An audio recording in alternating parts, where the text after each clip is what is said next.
Hey, everybody. Sorry, I'm a few minutes late, or it's just a minute. It's only a minute. Busy day as always. Always coming in hot for these shows sometimes, but here it is on the 100 and what, 99th episode. Is that what it is? Yeah. Internet's being flaky on me again tonight, guys. I hate to tell you that. It's been weird since about 8 o'clock.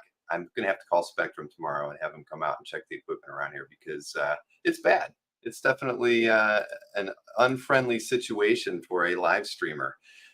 Rick Welch says it's a blurry me. It probably is. Looks clear to me, of course, but that's because I'm sitting in here in the studio and you guys are having to suffer through whatever cruddy internet connection I've got going.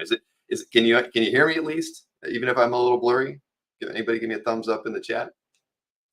Because I know that there is no one in my household this evening, not at all. So there is no way that anybody else in the house is pilfering my internet.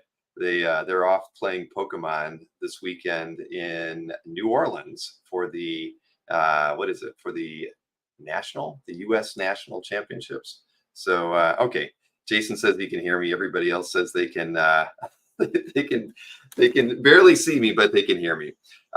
Gwen is playing and Ashton is playing actually, but I think even Maureen and who else is playing? Gwen, or they're all playing at the end of the day. Yeah, okay. I got the note from Casper there that I'm at dial-up video quality right now because it even shows I've got like 1 out of 3 bars speed. I don't get it. I'm the only one here in the house. Anyway, so lots of stuff going on, but the one most interesting thing, and I can say it's like one of the most interesting things in the whole week, happened last evening. Of course, we had Matt Tutulio and Carl Choi on for our amateur match, and that by itself was fun. We saw lots of great art. We had a good time with it. But in the lead up to it, Maureen came to me and had said something along the lines of, all the people in the chat were laughing about your Triple X show with Matt and Carl, and I'm like, oh shoot, that's right, the 30th episode. I think we're in trouble, right? If I've called it Triple X, everybody's gonna be laughing about it, and they're gonna, I'm gonna get,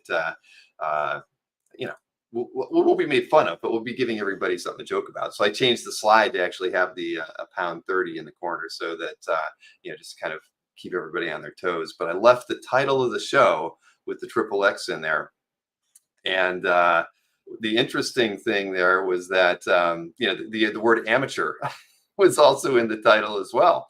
So you couple those two phrases, and the moment the show was over, and I'm not lying to you, for the next 3 hours, every hour it got 1,000 views. So that I don't even know where it's at right now. If I were to share my screen, and if I shared it, you couldn't see it, right? Because I'm on dial-up connection apparently this evening. Let's see. Right now, we are at 17,000 views on that show. Now they might be only for 4 or 5 minutes after the intro is done, and they realize it's 3 guys who are all a bunch of nerds talking about comic book artwork. They tune out. I haven't really looked at the the duration for the length of stay during the repeat views on the show. However, yeah, clickbait, says Mr. Easy Go Lucky, and yeah, who would have thought? I mean, I'm telling you. No, and the funny thing is, it's like it's 120, but the interesting thing is, we actually had over 20 subscribers yesterday, most of whom subscribed after the show was over, when they probably, because of that show, when they saw it. So maybe they're hoping that eventually there will be Triple X amateur content on the channel at some point. So I'm still seeing one out of 3 bars on this darn thing. I apologize if my video quality is still amateur. I see James says it's still amateur. Yeah, Sadar would be proud. But at any rate, it was rather humorous because at first I didn't get it. I sat there looking at it, I'm like, boy, they must be throwing us up on the YouTube homepage or something like that.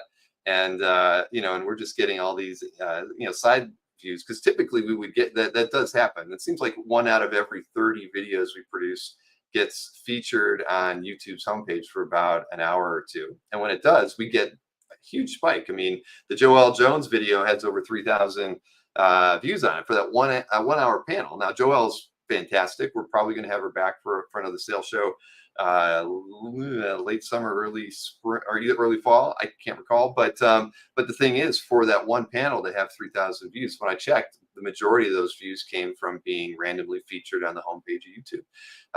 So go figure. If I knew how to do that with every video, we'd be doing great. Yeah, it's still 1 bar. What the heck? I'm not rebooting my. Well, you know what? I actually could probably reboot my Switch when I'm playing a video. So maybe I'll do that. Let's see, what do I got? I got a couple videos I could play. But either way, I'll wait. But rebooting the little Switch might actually fix things. What am I missing here? What did Colin say that was a good point? I think you are grossly underestimating the crossover between watchers and comic book readers. Yeah. I'm not even going to comment on that one. But yeah.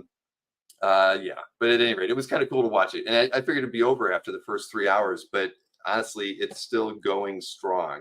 Although, how many thumbs downs did we get off of that? 8, probably the most we've ever gotten. We have 8 thumbs down on it. 125 up, 8 thumbs down. We always get a few because there's those whatever. There's those naysayers who don't like our channel, who always watch it long enough to put a thumbs down on it, and that's usually like 3 people. We have 8. So I'd say that the disappointment of some of the people to the content from that show led to the 8 thumbs downs. But that's all right. I don't mind it. Not at all. No, don't beat the thumbs down today. Yeah. All right. Well, we can move on from that. But anyways, we had a good laugh about it, because I mean, who would have guessed that YouTube would kind of drive us around to those sorts of traffic? But whatever. It is what it is. All right, still 1 out of 3 bars on this thing. But yeah, I'll try a reboot on the on my stream here once I get a video planned. So sketchbook theme for next month is nudes. That always helps out, James. We all know that. What was it? I actually had some. So here, I had a question. Somebody wanted to figure out how they could. Yes, fish. Look at that fish. Yes, it is still on, fish. And you are still paying for it. So at the very least, once a month, you can throw in a sponsored chat like that, and I'll affirm for you that you are still getting your money's worth. And I appreciate it sincerely. We need every penny we can get around here these days, especially with the internet dumping out on us like this. I need to reboot the router, but that's what I'm gonna do. I'm gonna reboot my own router here in the office when I start a video, and then all fingers will be crossed. Yeah. Yes. Thanks for the coffee, fish. Let's see here. Yeah. Well, I won't even go there, but there's that whole Kara site that's out there these days. They're trying to, sway artists, mostly from like the Magic the Gathering community and a few others, over to it. All the anti-AI stuff. They have the same problems that we have over on CAF with different things. But hey, look at that. Mikhail, a member for 34 months. Didn't know that once a month you get to do a free sponsored chat. Yes, you do. Absolutely, Mikhail. Everybody. And we have I think we have at least 90 paid members. See, party time. Alberto's found it too. Yep. Oh, and it did clear up. I've got all 3 bars now. Well, hurrah. Thank you. That's good. So party time, Alberto. Yeah, if you're a member of the channel, not only do you get access to all of those special, emotes or whatever, the little hammer and the moi and whatever else. Once a month, they let you do a free super chat into the stream. So yeah, my face cleared up. Yeah, now you get to see all 56 years old of me, hair falling out and all. So where are we at? So what do we get? I can tell you, you saw in the email I sent out today, I did get, believe it or not, I got every single mystery sketch out but one. And it's only because it's an international order and we always have to ask for a few extra dollars. And I think this gentleman has like 4, because I got some from Next Comic Art and a couple from, or at least one, I think, from Yoshi. So Stephen Wong, if you're out there, I do believe, I think Stephen's in the UK, if I'm not mistaken. I've emailed you 2 or 3 times. You've not replied. I have your mystery sketches right here, and you're the last one, the last one that I've got to fulfill. So please hit me up. You probably only have to send me $20. I can't even remember what it is. It's not a lot, but I need the money. Is there Bob Layton video tonight? No, there is no Bob Layton video tonight. But I mean, for those of you who are friends or follow Bob, Bob's been very active. He's still doing his drink and draws, and he posted a very cool, what was it, a mashup between Iron Man and the Mandalorian. I think that would have been for last week's drink and draw. But yeah, I'm following him. If you know, we're hoping that he'll be doing something cool at some point. He'll shoot some video for me and send it along to me. But nothing major yet from him. Nick Forrest wants to claim those mystery sketches. Yeah, honestly, they, if I'm not mistaken, they were all fantastic. I mean, well, most of them were fantastic, right? But I remember one of those in particular was really, really nice. Yeah, but never mind. I'm getting some interesting texts here, but everybody's happy that my internet's improved. So what do we got? See, number one Marvel fan. See, now he did everybody. Come on, guys. Everybody who is a paid member of this channel can shoot once a month one of these things in here. So thank you. I'm glad everybody. You know, I forget about it because you know, we're not one of those channels that has 1,000 members where we're making, you know, most of our money off of memberships. It's so I forget to remind everybody about that. But yeah, now it's in there, and I'm in HD. Lovely. So yeah, one of those, but it was a lot of work, I'll tell you, because the trick was trying to like with Alberto had so many, I had to put them in 2 packages, but you know, I was trying to consolidate to just save on packing material and everything, and we still shipped out about 100 mystery sketches on Monday and Tuesday. So yeah, Kez was not a member, but he's an administrator. That's why he's got the wrench right beside him. So don't mess around with him. Jeff Wedding is joined the bandwagon there, and Ram as well. Only 8 months, but we appreciate every single month that you've been a member. So yeah, so it was good getting the mystery sketches out, getting to see them all in person. And oh, you know what? That's true. I got one myself that I didn't open. This one was from Joe Dragunis. So I know I showed everybody the finished piece, I think, kind of Scandy last week, but I did forget to show it to everybody. So I haven't even seen it in person yet either. Joe is going to be at Heroes next weekend. So for those of you going and never met him before, that would also mean you didn't go to OAX. If you've never met Joe before, then you'll get to see him at Heroes next weekend. So let's see here. Oh, see, everybody's throwing them in here now. Let's see. We got Mysteries and Go Lucky, 34-month member. Oh man, almost approaching your 3-year anniversary. Mysteries and Go Lucky. I like to see that. And who else has got one in there? We got Tyler T, who I know I'll be seeing next weekend at Heroes. James S is giving away free art at Heroes. Stop by and see him for a free page. Oh, I can't wait to see what James is bringing. Mikhail says one of his is still in the wind. Did you get the package that I sent out, Mikhail? I actually haven't been paying attention to how many have gotten received. I know about half of them have been received that we sent on Monday.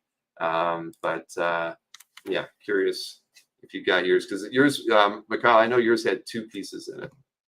So and then who else we got? Gektex says I got one in here. A professional lurker for 33 months. Okay, Mikhail got mine in. Good. That General Grievous was pretty dang awesome, man.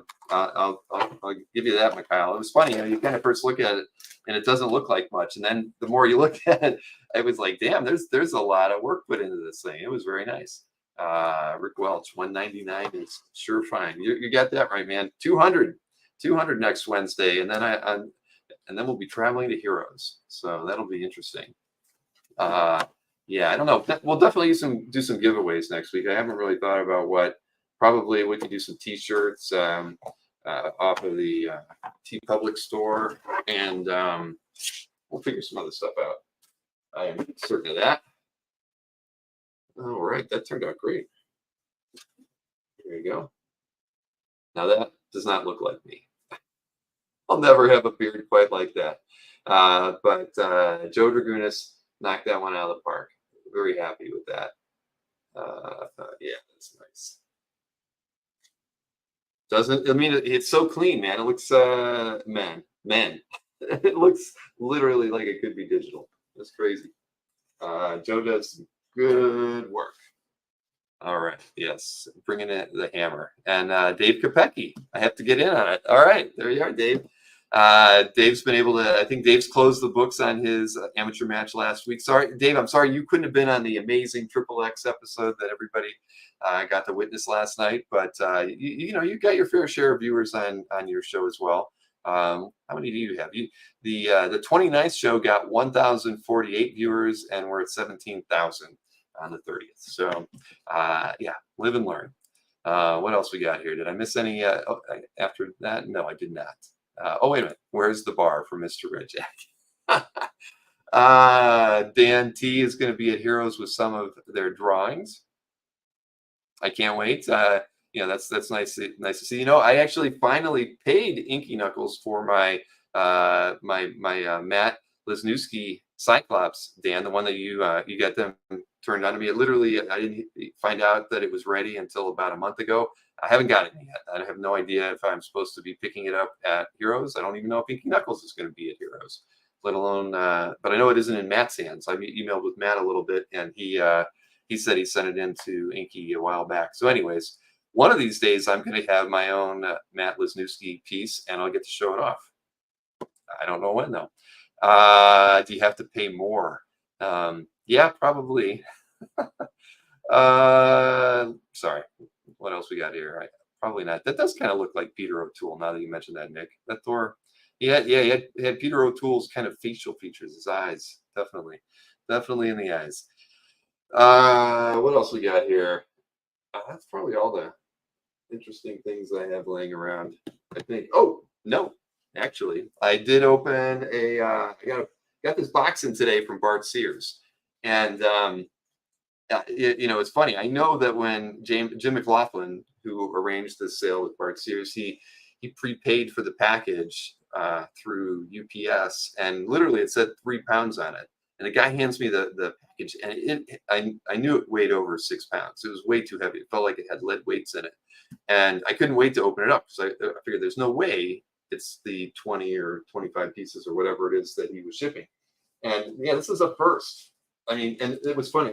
I should have kept it the way it was. It literally looked like a Christmas present. Like literally, Bart handed me the box. The ends were folded nicely. I mean, perfect, like a Christmas wrapping. Like he had it done at the mall. It was so well done with just kind of like it wasn't even like a standard like brown wrapping paper. It was almost like a purple. It literally looked festive. At any rate, so I opened it up trying to figure out why it was so heavy, and it turns out that every piece of art that Bart put in here, he has a backing board on.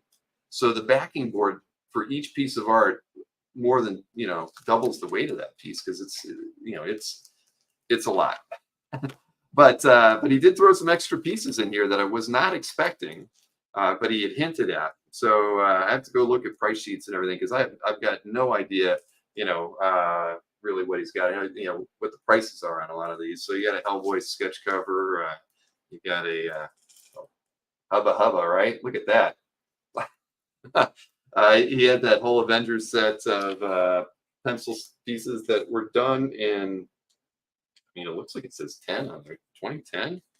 Gosh, I'll have to read and see what these were for. Yeah, like the Thor here is from 2010.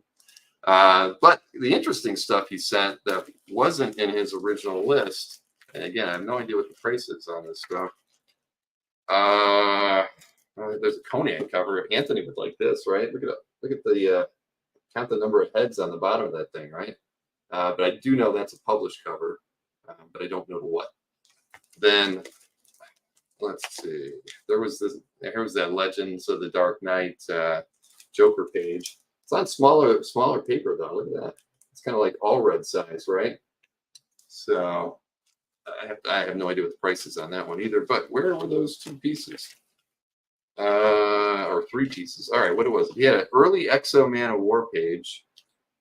That and again, I'm not a Valiant reader. I know there's a few of you out there, but I don't know what issue that one's from. I'm about to check the spreadsheet. But I know on he has 2 Turok pages, one from issue 1 and one from issue 2. And the one commission one's really, really nice. It's got that, that's a 60% splash page right there at the bottom. Very nice. Again, I have no idea on the pricing on this stuff, but he had said that he unearthed a few pieces. So this is a early Turok issue 1 page. It is sick, without question. What did Nick Ford say? I always feel bad because Bill and I like Cyclops. And then the other, this is from page 2, and this one's really nice. Again, that's yeah, that's pretty cool. So I don't know. We got to figure out where Bart lost these and found them, and see if he can do this a little bit, some more for us. Yeah. Can I post the mystery sketches now? Bob's in the chat. Hey, look at Kaz was screaming. Yes. I thought I told you what you could post. But anyways, hey Bob, did you see that? Do you remember that you got some old Valiant stuff here from Bart Sears, some Exo and some Turok? Any cross-gen stuff? No cross-gen stuff. We got what do we got here? I don't know. This is probably a yeah. I'm sure this was just some kind of commission he did. Wolverine with a sliced up Deadpool down around his ankles. He did a recreation to Batman Legends of the Dark Knight. What issue is that? 23. So that turned out rather nice.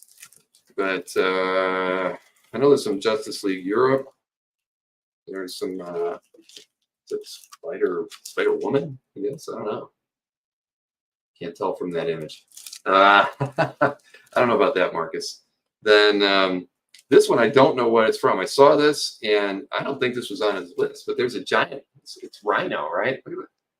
Rhino, and I guess there's Spider-Woman there again. It looks like some Doc Ock tentacles on Rhino. Got me. I am not familiar with whatever that is. What does it say at the top? Can't even read it. His writing is so small, I'm going to need a magnifying glass to figure out what that says. I mean, and it is literally unreadable. It is so small.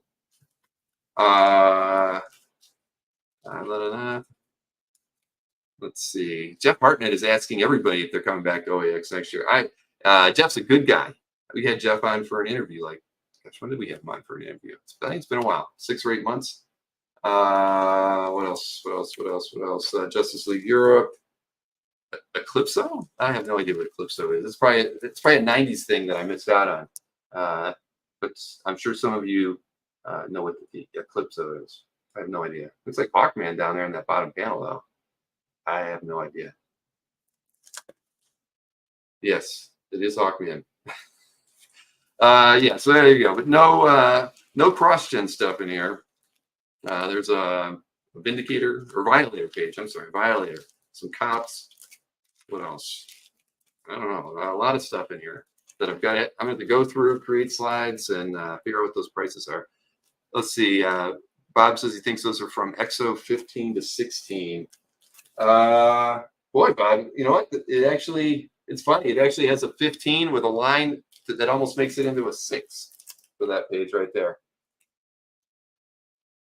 I'm sorry for the glare, but I can't help that. There we go. Cool. So I'll have all this stuff for sale with Bart Sears on Saturday, 2 p.m. Eastern Standard Time here on the channel. Yeah, by the way. So yeah, plenty of art. Murdoch says, "Hell or high water, I'm actually going to make it to OAX." Yeah, that's good, Murdoch. We'd love to see you in person at the show. And what did Jason want? Put the Violator in the title of the show. Why would I want to do that? Yes, but there are VIP tickets still available. We haven't really made any big push since we did that first announcement on tickets. Casper and I have a very long meeting planned for tomorrow to kind of go over lots of things related to OAX because we're now that Comic Art Live is officially behind us. We are ready to tackle some more of the planning for OAX. We have exhibitors clamoring for information that were there last year. We have exhibitors clamoring for information from us that want to attend next year. So we have a lot. Our work cut out for us, I think, over the next few weeks. Stingray needs to get their ticket. Well, don't worry. There are tickets still available. I don't know what the official ticket count is, but it's well ahead of where we were at on the 6th of June last year. So yeah, it is definitely a good thing. So I'm sure I missed a few things in the chat. I apologize. I'm not one to like go back. What does James say? James, how long should we wait for our mystery sketch? Was there a due date for them to be done? I didn't see mine during any teaser box openings. James, I mean, we always ask that the artists have the art either in the mail to me or to their rep effectively by the Monday before last. So I can always look it up for you. Shoot me a reminder email and I can kind of figure out who it is. I know that I know Mark's gotten several of his in and have turned them around. Ken has obviously Next Comic Art. All of theirs are mailed out. All of Japan Comic Art's work is mailed out. Jonathan Wayshak's is out. I'm not sure about Ben Templesmith. He and I haven't emailed in a couple weeks, but I would assume they're out because Ben's pretty spot on as far as getting his work done early. The Fishes stuff was mailed out. Last I heard, Jeff Moy, I know he had 3 or 4. I think he had 1 he had to finish, but that was a week and a half ago, so he might be done by now. He was on a vacation. Yeah, so yeah, shoot me an email. I certainly can look it up and figure out if where it's at, so you can ask. I mean, if it's probably, I would assume, because I think all the artists got all of theirs mailed out. The independent, the guys and girls on their own as artists. Some of the reps might still be waiting. A lot of Mark's guys are in South America. One of the reps that we used, they only had 1 artist, but they were overseas. So in some cases, we saw a lot of Tatiana's, right? But I think half of the mystery sketches that she had were coming in from overseas as well. So that does slow things down every now and again. But we do still prefer to have everything in hand within 3 weeks. That's the goal. That's what, the stated goal to everybody is in the mail to your rep or to me or the buyer 2 weeks after the show. We try. That's what we ask for. So, yeah. And I put a link in the chat, or in the email I sent out earlier today because, there was plenty of new mystery sketches showing up on CAF. I think we probably had seen them all, already. I think they were from unboxings and ones that I had already mailed. But yeah, I know if you go over to CAF and search on mystery sketch, the first page of results certainly was all new pieces. I guess I haven't seen all of these. Let me see. Or maybe I have. Here, I'll show you. But yeah, Dan Brereton, I see his in here as well. Let's see here. I'll just go over and share the screen that way. So what do we got? Yeah, Jeff Isherwood's came in. I mailed those out for Jeff. He had 3. So Ari has his in here. Very nice. Zealot, I saw that. Josh Flanders, he's got his Lone Wolf and Cub in there. NSN collection has his Harley Quinn in here. Fantastic. Jeremy Lin has the Cantata. Greg McKee, the Jimenez. Dr. Balls has the Dan Brereton Angela piece. James Pasco did this piece here, and James he worked with Ken from 4C, so that's good. I really hadn't been able to keep up with Ken. We've been playing email tag and some phone tag a bit, so I didn't know where he was at. That's cool to see that that was out there. The Franny Dark Phoenix, but that James Bella got, that's a beauty. James, you ever want to sell it? I'll tell you, I would be very, very, very happy to add that piece to my collection. I thought that was great. Josh Flanders got that Andy Fish Black Hammer piece. That turned out great. Mark Martinez a Jimenez piece. Tim D got a Jimenez. Number 1 Marvel fan got that Sawi Valkyrie piece, which was awesome. He got a lot of favorable comments on that when he posted that socially. Ari Williams, man, Ari made out pretty good. He was the one who got the one and only Josh Cassera piece, the Grifter. And look at that. All full color. That's awesome. Miguel Mercado's Ms. Mystic. John C. got that one. So yeah, there's plenty on here already. And but I think that this is all Mortat from Donnelly posted that one.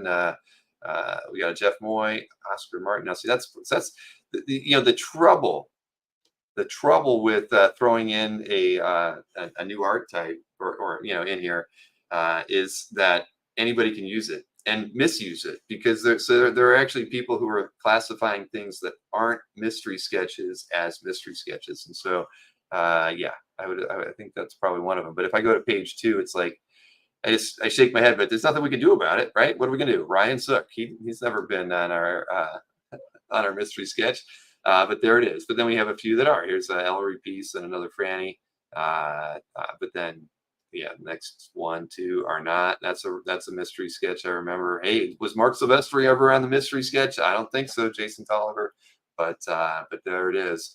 So we do have that as a problem, and there is going to be no way on earth that I am going to be able to police that when people don't classify things right. But then again, you see that the next 3 are all mystery sketches from the November show. So yeah, it is what it is. Really look at that, Josh Flanders and his piece by Near. Love that, Galactus. So they're there. I forgot about that one. Man, Josh, you've got some good mystery sketches. If Josh is out there, look at that. Black Sand was really nice. Anyway, so yeah, they're out there, but feel free to hit me up with an email, and because I have had a few people ask if they know the status of where something is, and at the end of the day, if it's with a rep, all I can do is confirm it's with a rep, and I always forward the inquiry on and just say, but I do let the buyer know where it's at, if it's with Mark or whatnot, and they follow up right away. You are a lucky boy, Josh, in more ways than one. So Steve Lipsky says, I haven't posted a sketch since the Eisenhower administration. That is a long, long, long, long time. Jason, I can't do that. If I gave Marcus the power to delete, can you imagine what might happen? No. That can't work. But let's see what else we got here. Yeah, sorry, reading through the chat. I'm not one to highlight every single comment, everybody. I'm reading them all, but that's not my way. Jeff says he's still waiting on 1 or 2, or I don't know how many Jeff got. I can't remember. But either way, anybody that would like, that hasn't gotten theirs yet and wants to know where it's at, I'm happy to let you know. I've been doing it, like once a day, somebody makes an inquiry. But yeah, that's where we're at. So where can we go from here now that I don't have to reboot my router? Let's see. I did get a video. What did I get? I got a video the other day. Gosh, I think it's probably even during last week's show, I think, where Kopecky got his. So you knew which one you got. That was a very nice one. Alberto missed his double shipment of mystery sketches, unfortunately, but he'll be there to sign for him tomorrow. Yes, so a gentleman named Zhao, who is I'm not sure if he's in Portugal, or probably is, I guess, but Zhao, he actually was able to have an exhibit of his artwork that was in conjunction to a show called Maya Band Dessinée, or I think it was Maya BD for short was the name of the show. I don't recall which city in Portugal it was, but his collection was put on exhibit in like a nearby building. I think it was like in a cultural center of some kind. And even though the show happened, I believe 2 weeks ago, the exhibit of his collection is still going to be up there for another 2 or 3 weeks. So if you're going to Portugal, I know I've got a link out there, at least in the email that went out. I should probably put it in the show description too. But he mentioned that several of the pieces that are in the exhibit are not yet in his CAF gallery. And so, I took the video. I really just kind of compiled it and put it in here into the studio. I haven't watched it myself, so I don't know which pieces aren't in CAF or are in CAF. But we get to watch this less than 4-minute video that he put together. And we used to do this a lot, right? We watched a lot of videos from gallery shows and exhibitions that were related to comic and illustration and the narrative arts during the pandemic and in the year afterwards. We haven't done that a lot, but I would encourage everybody, when you're out and about, and if there's a show that or a gallery show of any kind that feels like something that we should be sharing with the group, please let me know. I'll throw a Google Drive up there for you, and you can upload it, and we can share it. And so I appreciate y'all doing this. And here, let's go ahead and take a look at this. I'll be seeing it for the first time as well.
Man, lots of good stuff in there. So that Brian O'Malley and Jeff Darrow, and I know that Chuck Arnold picked out the Transmet Quietly cover. I saw a Dave Sims strip that might have been all Dave because it was just figures, right? I mean, who knows? But boy, that was a wide variety of art. There was gosh, a whole independent section in there as well. So very, very cool. And you know, it's awesome that he is sharing his artwork with the fans so they get an idea of what's out there. It is a wide variety of art. Um, all right, what did I say there? Poor McCann is going to have to go frame by frame to see if anything is on his hit list. Yeah, yeah, Bob can do that. Kelly Goon said that he missed the old music. I remember when I got all that guff from Kazra and others when I was playing that elevator music the last time I had a gallery video clip. So I'm not doing that again. That's not going to happen. In fact, I'm going to let Kazra pick the music at some point in the future. I'll let you know. There's plenty to choose from. I usually just pick the first thing that sounds relatively passable. Yeah, there was Clouds. Yep. Oh yeah, lots of good stuff in there. What else did I see? Where was it? Oh, Dave Kopecky had mentioned that he's been very lucky to always get a nice zealot from people he wouldn't have commissioned otherwise, and that really, we've said that all along. That's one of the biggest components about mystery sketch is discovering new talents and getting the opportunity to pick up a piece of art from somebody that you either would never consider commissioning or that you've never heard of before. So yeah. And then I saw Ron Lim say he's still waiting for his mystery sketch as well. You can email me, Ron. Did you get the Brian Hitch piece I sent? I know Florida to California can be slow. It was in the mail on Monday, so hopefully that one arrived. I did not have your mystery sketch to mail. Only the only your Brian Hitch commission. Yeah, I'll let Casper's going to pick it out, whatever he wants. I don't mind him picking the mood music for our show. Marcus says, yeah, the next comic art commission list open today for was that the San Diego only list? I saw the email, but I didn't get to read through it. I saw that, and I saw the what was the other thing? Felix has another art drop tomorrow from the guy who does the scratch board stuff, which I think is really cool. I don't know much about him or what the work is from. I think it's from paperback books and things like that. But the art is pretty fantastic. Oh, Chuck says he got his mystery sketch today. I think we mailed that one. Yeah, we did. Yeah, and I can tell you, I won't even bother showing you, but I got it because last time I showed artwork from Brian Hitch, I got a couple inquiries, and I haven't followed up with anybody. And I got 2 boxes of Brian Hitch art this week, and because he needed to ship me some of the commissions that he's taken. He still has like 4 more to do, and I'll email those people, let them know they weren't in the box that I got. But he sent like 100 pages of mostly Avengers-based stuff, not Ultimates. He's pretty much, I think, out of Ultimates 1 outside of a cover or 2, and he still has some Ultimates 2 left over. But from the Ultimate Evasion books, I think it was a 5 or 6 issue series that just wrapped up not too long ago. I have a bunch of art from that, and some Age of Ultron DPSs that are spectacular. I mean, really, really, really nice. I am not the Hitch rep. Brian's in the middle of the whole Ghost Machine thing, and he's anytime you start up a new company, times can be a little tight. I saw that Ghost Machine. I thought this was pretty cool. They were sponsoring a scholarship for the Kubert School. I thought that was awesome. I can't say that I've ever read a piece of PR, where, and maybe it happens all the time. I don't know. I don't get PR from the Kubert School. But I thought that was pretty neat that they were putting a scholarship out there, and made me think CAF should be doing something like that. We need to, I'd love to do more work with the Kubert School. I can't just only work with Adam. Jason's, well, yeah, anything with Wolverine on it. I have did you see the Wolverine piece that I had in the that had a Comic Art Live? I forget what that is. The best Wolverine, the best there is, something like that. I actually have 6 or 7 covers from that run. I think there were a dozen books. I've got like half of those covers. Anyway, yeah, I know, Jason, you anything X-Men related, Uncanny, any Excalibur. I wish he had some Authority art. I'd buy that. I actually went out when I was back up in Ohio. One of the books I haven't read in a long time was the Ellis Hitch, start on Authority. So I bought that trade and just got done with that. I love that book. I haven't read it in probably like a dozen years. So it was nice. I think after I bought him, I sold him in a garage sale back in Ohio a long time ago. Bill Stick. Yeah, I should. Any 11-year-old commissions. That was the one that you had with Kelly, right? And James Dornoff will take any X-related stuff that Jason doesn't. Well, no pecking order on all that stuff. You know how it goes. But yeah, I definitely when I got all that artwork from Brian, I did email and let him know that I've got to they have to basically have to make an inventory of this stuff because I have too much of his stuff right now, and not enough time to scan and post it. But yeah, nice problems they have. What Chuck Arnold says, nice Jenny Sparks series by Tom King and Jeff Spokes coming soon. Oh, that'd be cool. Yeah, I just had to watch what happened to Jenny at the end of that trade. So always a sad moment. All right, we're moving right along. Also, late last week after the show, after the 198th show, I got an email from Adam Law, who, as you recall, you probably remember, he did a interview, and I forget the gentleman's name, that underground artist, and almost probably about a year ago. Well, he's done another interview, and with an artist that I wasn't very familiar with, but then I see his artwork, and I know I've seen his artwork a lot. So I'm not going to play the interview for him because it's actually like a full-length interview that I would do. I think it's about an hour and a half, and it is going to premiere tomorrow night at 9 on the channel. Hart Fisher, thank you, Marcus. Yep, that was who Adam interviewed the first time. So Adam's he just surprises me with this stuff, and I sincerely appreciate it because I like the fact that I have help out there, people who want to contribute to the channel. And Adam did a great job with his first interview, and this next one, I only watched a small portion of it, but about 30 minutes of the hour and a half. But still, it's going to be fun. I'm going to be hanging out for the premiere tomorrow night at 9. So anybody else who wants to see it as well, the chat window will be open when you drop a pre-recorded video as a premiere. You can actually kind of hang out and chat while you watch it. So anybody who's home on a Friday night with nothing to do can tune in for that.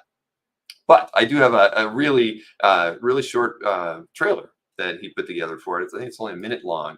But here, I'll just go ahead and play it, and then tomorrow night, 9 o'clock. Unbroken chains stretching all the way back to this cave painting. The human mind is a curious thing, and we love to make sounds. We love to tell stories with words and pictures. And why we do this, no one really knows. What I think in the first place, there's something inside our brain that the thing that makes us sapient, not just sentient, but sapient, for some reason turns on this thing in us that makes us want to make aesthetic experiences. It's a passion of the heart of the species. Where it comes from, no one really knows. Where it's going, no one really knows. So I guess I'll just sign off by saying, get off of my lawn. Get off of my lawn. Get off of his lawn. That wasn't Dodo, actually. I hope it doesn't, Mikhail, because I didn't watch past the 30-minute mark. But yes, Adventure Time, exactly. Mahendra Singh is the artist, and yeah, I'm pretty confident. I mean, the Adventure Time stuff is what he's most known for. Was that right? I mean, let me go back and remind myself, because I made some notes and I have it on my computer. Yeah, the Adventure Time Encyclopedia was one of his books, and I know he had another Adventure Time book as well. So when I saw the scans, I mean, I know I've seen his work before, but I had no idea. I think he's in Canada, if I'm not mistaken. I could be wrong about that, but obviously not Canadian national. But at any rate, there you have it. So that'll be tomorrow night at 9 o'clock, and I'm looking forward to it. I should show the schedule, because I didn't even put that on there now that I'm thinking about it. Oh, there you go. Adam's in the chat. There we go. You have to watch past 30-minute mark to see. I did some Adventure Time covers too. All right. I will be there tomorrow night, watching it with I'm sure many of you as well, and I can tell you that there are paths to follow. I think he has some of his art being sold through the Beguiling and a few other places. Adam, I know I put the link in there to like his link tree that'll appear in the show description tomorrow. I didn't get a chance to go over to the Beguiling to actually check what artwork they had available for him over there, but yeah. Interesting artist, and again, falls right in line with with kind of what we're trying to do around here, is introducing people to new creatives. So yeah, so back to the schedule. Okay, Beguiling, Andy has his own website. Cool. All right, where was that? My schedule is full. Casper's been busy. We've got. I couldn't even fit everybody in here because the schedule actually goes all the way through June now. Uh, Lots of stuff going on. So we have the premiere tonight. That's not or tomorrow night. That's not on this list. Then Saturday morning I'll have the or morning. See, everything's all messed up. It's 2 o'clock, not morning. Morning if you're on the West Coast, but 2 p.m. Eastern. Bart Sears and I doing another art sale next Tuesday. Oh my gosh, and I left a really fun one off here. Anyway, Tuesday we have Jordan against Anthony for an amateur match. It's mostly 500 and under, so it'll be a low end show. But they'll have a couple, or at least one anything goes rounds. I think 2. Then Wolving Fan, our friend Rob, next Wednesday is going to be doing a make offer show from stuff on his website. I'm going to send out an email tomorrow about that. So anybody that is interested in picking up anything that's been on Rob's website, and if he was at OAX, you know who we're talking about. He's been on the show a few times. So he's dipping his toe into the make offer arena, and it'll be a fun time. He's also going to drop some art that is not on his website as part of the show as well. I can't tell you how much because I don't know, but when we talked, I think we agreed so at least 10 to a dozen new pieces. So yeah, it should be fun. Get to hang out with Rob for a little bit. Then Heroes Con, of course, Kazra and I will be there next Friday through Sunday. Get the Heritage Signature preview, Comic Connect preview after that. Fred Hembeck will be on the 22nd. A Big Phil interview. Big Phil was at OAX. He is he's an amateur filmmaker. I mean, hard to call him amateur. This a few things that I've seen him do because he did like this fun little thing from OAX as well. He's got a very good style, and I don't know who else he works with. I think he has a friend who helps do some of the video stuff, but very good. And he's also arranging an art exhibit in Pittsburgh, middle of summer. And I think it's from Artists of Color. There's a long history of works that he's very passionate about. So we're going to help promote that show for him, and get to talk to him that night on the 25th of this month, just to a little bit about the show. Then let me think here. So I got to pull up the calendar because I know I'm missing. Oh, it's the 26th. All right.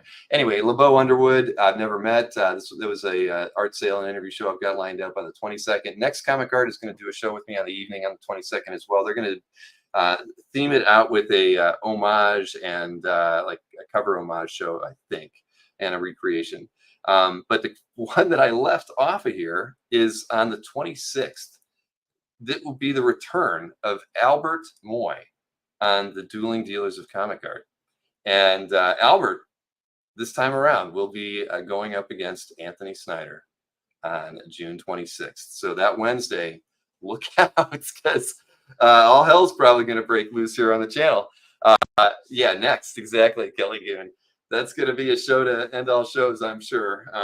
They have both Anthony, Sharon, Albert, and myself on there. Because as everybody remembers, the last time we did a show with Albert, when it was Albert against Mike, and I can't imagine we would ever eclipse that number, but we had 450 people watching that show live.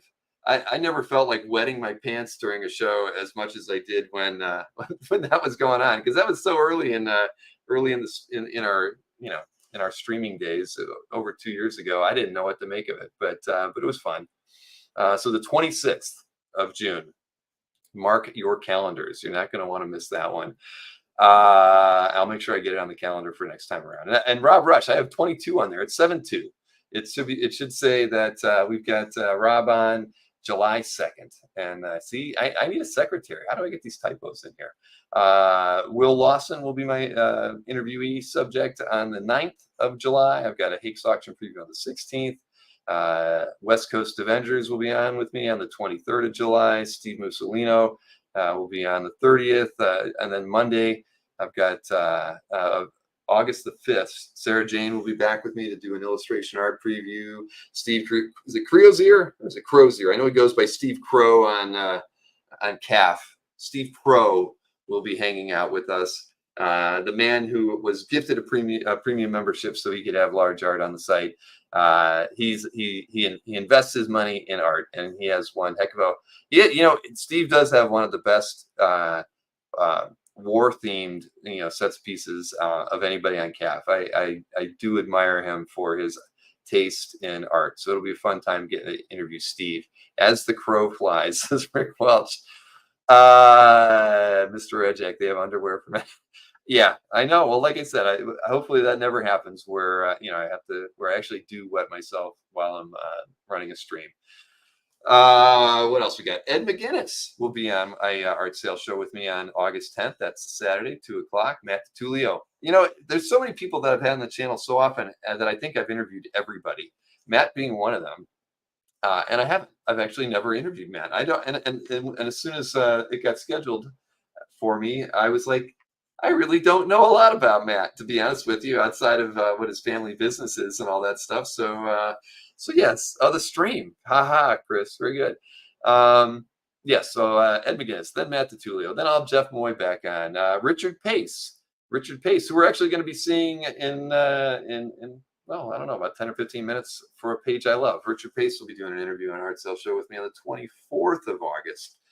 So, yeah, and then Jose Caballero will be hanging out with me, and probably Kazra, I think, on that night on the 27th. Michael McIsaac, I skipped over you on the 20th. Again, Michael McIsaac, somebody who's been on the show a lot during the collector conversations, and I just always felt like I had interviewed Michael because I just feel like we've shared so much time on camera, but yeah, he's never been interviewed. So Michael will be joining me that evening as well. And I don't have the list in front of me. I know I hadn't entered it all into my calendar yet, but I do believe a few days into September are booked as well. So but that leaves Mondays free for me to squeeze in a show here or there. And I can tell you, I've got like 4 or 5 other people that I had been emailing with that we just could never pick a date. I have a pair of collectors who want to do an interview with me, but only want to do it recorded. So I haven't gotten back to them. We talked about doing that before Comic Art Live, and I just haven't had a chance to get back to them because at first I was like, oh, it's gonna, I haven't done a recorded interview in ages.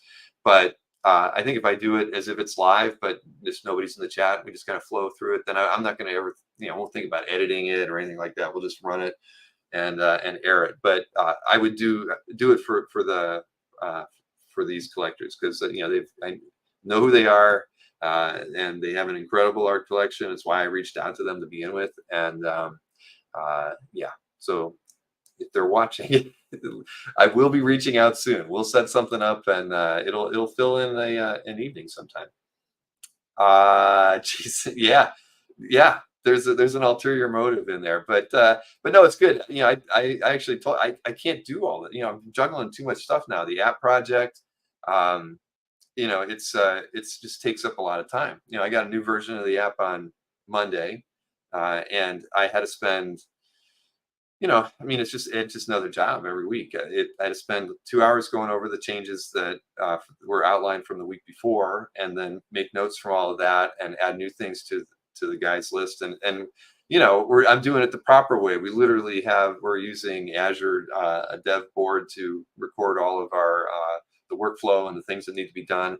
So I'm trying to level up my game. So I'm not like, this is how in the past, I've always tracked my to-do lists, right? I've got a table full of Post-it notes, but you can't do that when you're working with, a developer like we're working with on the app. So I've been doing everything by the book, documenting everything, and so it's been good. It's been good for me to kind of go through that. But yeah, I just don't have time to book shows anymore, or follow up. I have I'll have a person email me, and then I'll email with them. We can't set a date, and I never email them back. Can we see the app at Heroes? Absolutely, Chuck. That was the whole. I'm happy to show it to anyone at Heroes. I'd like to think anybody who sees me should be asking me to show it to you. And there's still like one little feature. 2 features I hope get added into it before Heroes. and I hope they work right when they get added. But yeah, it's but you're not going to Heroes, or are you going, Chuck? I thought for some reason you weren't. I could be wrong, but either way, anybody who's going to Heroes that wants to see the app, please grab me and say yes, show it to me. So um reading through the chat trying to do this casserole. Anyway, but yeah, I wish I could, you will be there. Good. Yeah, there's to me it's just looking better and better. The site search is working great. We haven't like integrated a few things into it that I'd like to have in there by next Friday, but you guys will get what you get. And but I think you'll be very happy with it. And I still think, are we on track for a release at the end of this month? Might want to start saying it's more like a San Diego launch or something, depending on how long they get these couple last tasks completed. And I know there's some kind of an approval process with the Apple, their App Store, and Google Play, I think, has an approval process. So I don't know, is it 2 or 3 days? Is it 2 or 3 weeks? I have absolutely no idea what that process is. So yeah, we'll see. Anyways, hit me up at Heroes, and I wish I had like a burner phone I could give everybody and be like, here, log into it, give it a try, so you can see how it would look for you. Because that's the best, the best part about it is, getting to see your feed of watch galleries, all that stuff. First sub, it's weeks. Okay, so Scott says it's going to take weeks. So yeah, we'll see where we're at. I'd still like to think that my feeling is all the programming work will definitely be done by the end of June, and then there's just like little cleanup stuff, and Kazra would I'm sure can say this, because I think it came from Kazra. Initially was the idea that you only get to have that first launch one time, and we want to make sure it looks the way we want, and that, as well as functions the way we want. Because we can look at CAF and say, well, it has all the tools it needs, but it looks like it was made in 2008. We want to make sure that we have the best product we can roll out for version 1 that we can, in terms of functionality and look and feel. So yeah, it's gonna be fun. Burner phones aren't included. No, they're not. I'm sorry.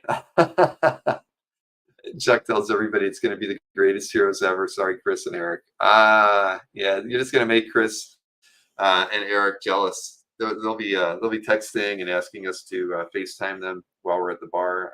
I'm sure when we're at Rob's, all that stuff. So yeah, hey, it's okay. We'll see him again at OAX. All right. Where can I go from here? CAF to the future. Exactly. So that's all. I needed Kazra to book those things. His schedule is as busy as mine, but he knows how important it is for us to get these interviews out there and scheduled too. So he took the time, reached out to all those people, many of whom, like I said, I'm like, I already talked to Michael. I've already talked to Matt. Anyway, moving right along. I don't think I have a whole lot of other things on the schedule other than a page I love with Richard Pace. And I'll tell you, I got behind. There was I know I had at least one other page I love I needed to do in May for Kevin, and we're gonna have to push that one back a little bit because yeah, with Comic Art Live and then me going up to Ohio, I got behind. So I apologize, Kevin. I enjoy getting to have these out there, and they're good content, and Kevin puts in a lot of time lining up his interviews to put these together for me. So I let him down in May, but he's got 2 or 3 booked for June, and we have a couple other ones in the can for July. CAF update love from the Weston Bar. Kazra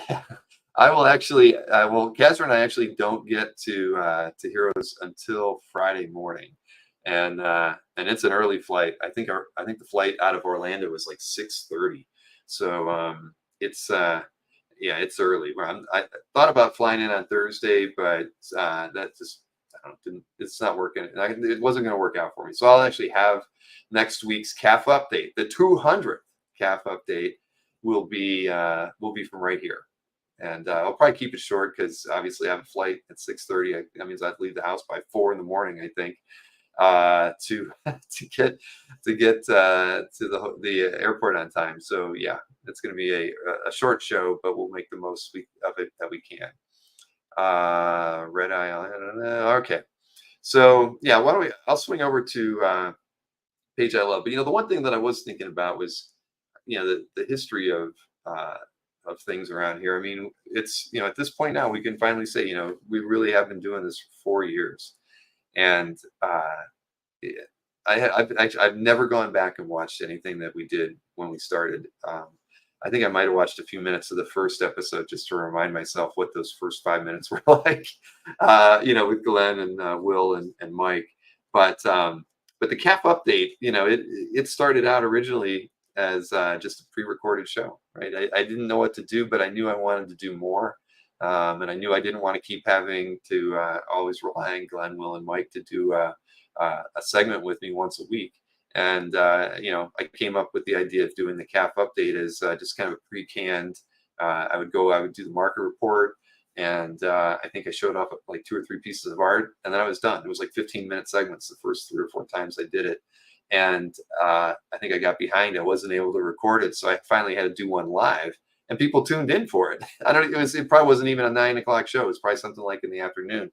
But doing that first show solo was and live was kind of a turning point, I think, for the show, and I think for us as a community, right? I mean, there were a lot of people that tuned in. Ruben tuned in. I mean, everybody. It was funny. Everybody who was a regular tuned in for that CAF update, and it was a lot of fun. And from that, I think, was born a lot of the things that we really enjoyed doing in the first year of the channel, like the collector conversations and the interviews. Because again, what was the CAF update originally? A lot of the solo interviews that I started, the CAF update was part of that. The first hour might have been an interview with someone, and then I would do the CAF update after that. So the show it evolved a lot, but it really evolved out of the fact that we enjoyed that time to hang out. That wasn't an interview that was structured with 3 dealers and myself. And I think had we not taken that kind of leap of faith to try something a little different that felt right, we wouldn't be here today. We wouldn't have the art sale shows on the channel. I don't think the dueling dealers would have ever happened.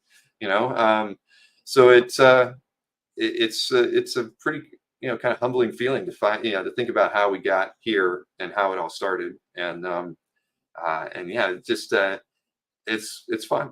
It's fun having happy accidents like that turn into something that has been meaningful for me, and I think for everybody who's hung out and enjoyed the shows and stuff that we've done on here in the last 4 years. So there you go. Chuck Arnold, I found a new triumph. Grateful for you all. Exactly. I mean, that's what it really feels like for me as well. And you all know that. Yeah.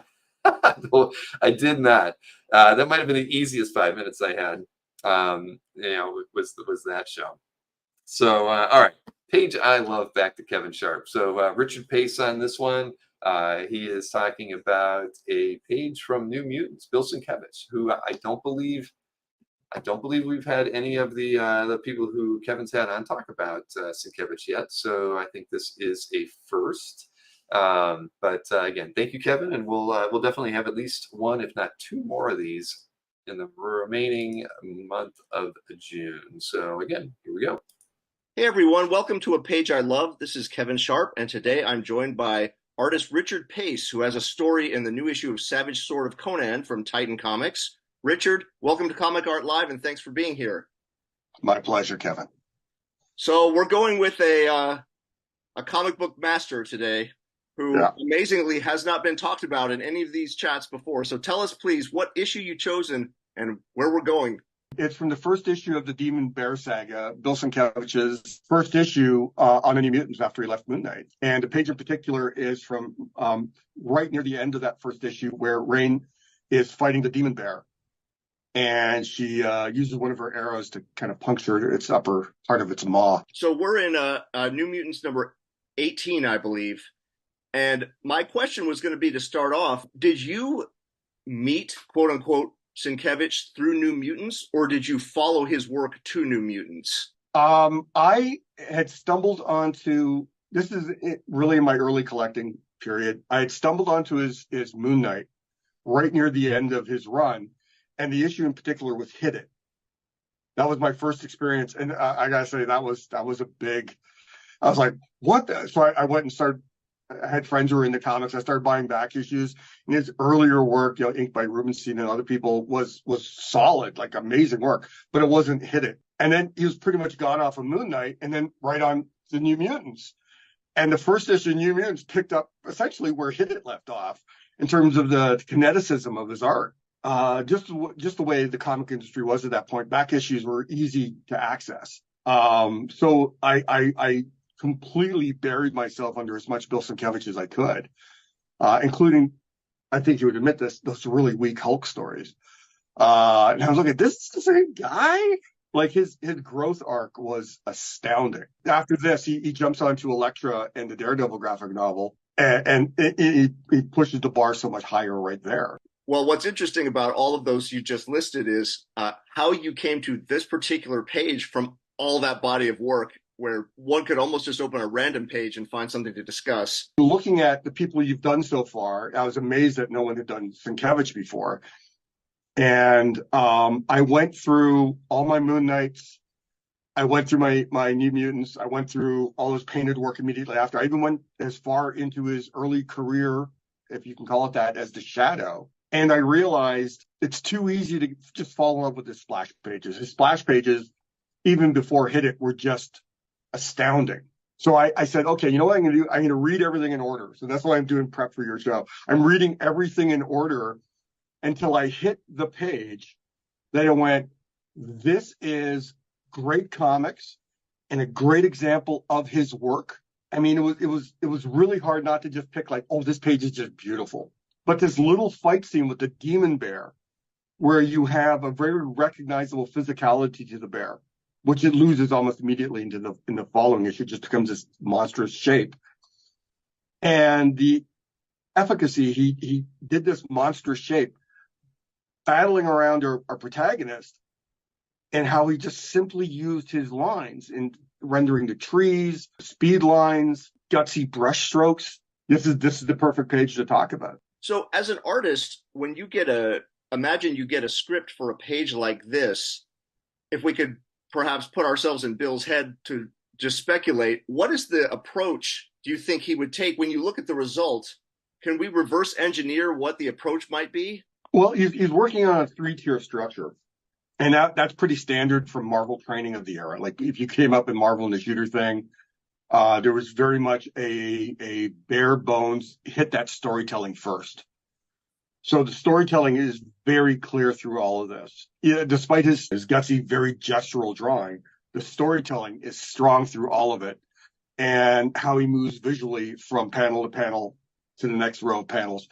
I know I do this when I'm especially when I'm doing something like breaking down the storytelling for Second Coming. I lean on the grid very easily because that orders the imagery very clearly. So we have a grid on this page. Even though he breaks panel borders, there's a very definite, this is the top tier of action, this is the second tier of action, this is the bottom tier of action. I mean, he's got elements of the shape that make you immediately go down to the next row of columns. It's very, very, it kind of sounds derogatory if I put it this way, but it's very meat and potato storytelling. And then everything else on this page is just his virtuoso drawing and playfulness within the limits of what Marvel would allow, and I guess the readership would allow at that point. His storytelling became a lot more impressionistic, would be the term I'd use in Elektra. When he started doing the painted work, and I think it came to almost its apogee in Stray Toasters, which is sadly out of print. This is probably the best you could do with a Marvel superhero book and still do something that would appeal to people not interested in Marvel superheroes. Because we're on Comic Art Live, I have to hit you with this one. Do you own any Sienkiewicz original art? I do. I have a Predator drawing he did. Not any comic pages, but it's a Predator drawing. I think he did it for Predators, like some of the production art for Predators. So yeah, so that's, I used to collect a lot more original art back in the 90s. I had Mignola pages, I had Jose Luis Garcia Lopez pages, a few Kurt Swan, a bunch of others. And I realized my wife at the time didn't like the idea of comic art being hung in the house proper. It would have been my studio. My studio's walls were where I put my current work, so I could just look at it and not have to dig out through copies and stuff. So all my original art was sitting in flat folders. And at one point I realized there's people out there who would love to have a Garcia Lopez or a Mignola piece hanging on their wall. and I'm just hiding it away. And eventually my son's going to have to sell it when I'm dead. So, so I figured, well, let me sell it now and I'll enjoy the money. So I found them all new homes. So yeah, I'm really sad. I let all the, I only think I had about 50 or 60 pieces. Hindsight, I think I probably could buy a house with what I sold for just a few $1,000s back in the 90s. What if I sold it now? I'm going to guess that a majority of the people watching this video are nodding as they hear that last part. I even had some Casada Ray pages back when no one wanted any. And they were like, I remember at the time thinking, you want 125 for that? No, it's a nice page. I'll buy it. Right. And I think I turned it around for 250. I went, oh, I doubled the money. And I think I saw the page. I think I might have seen it at Comic Art Fans for like some like not for sale, just not for sale.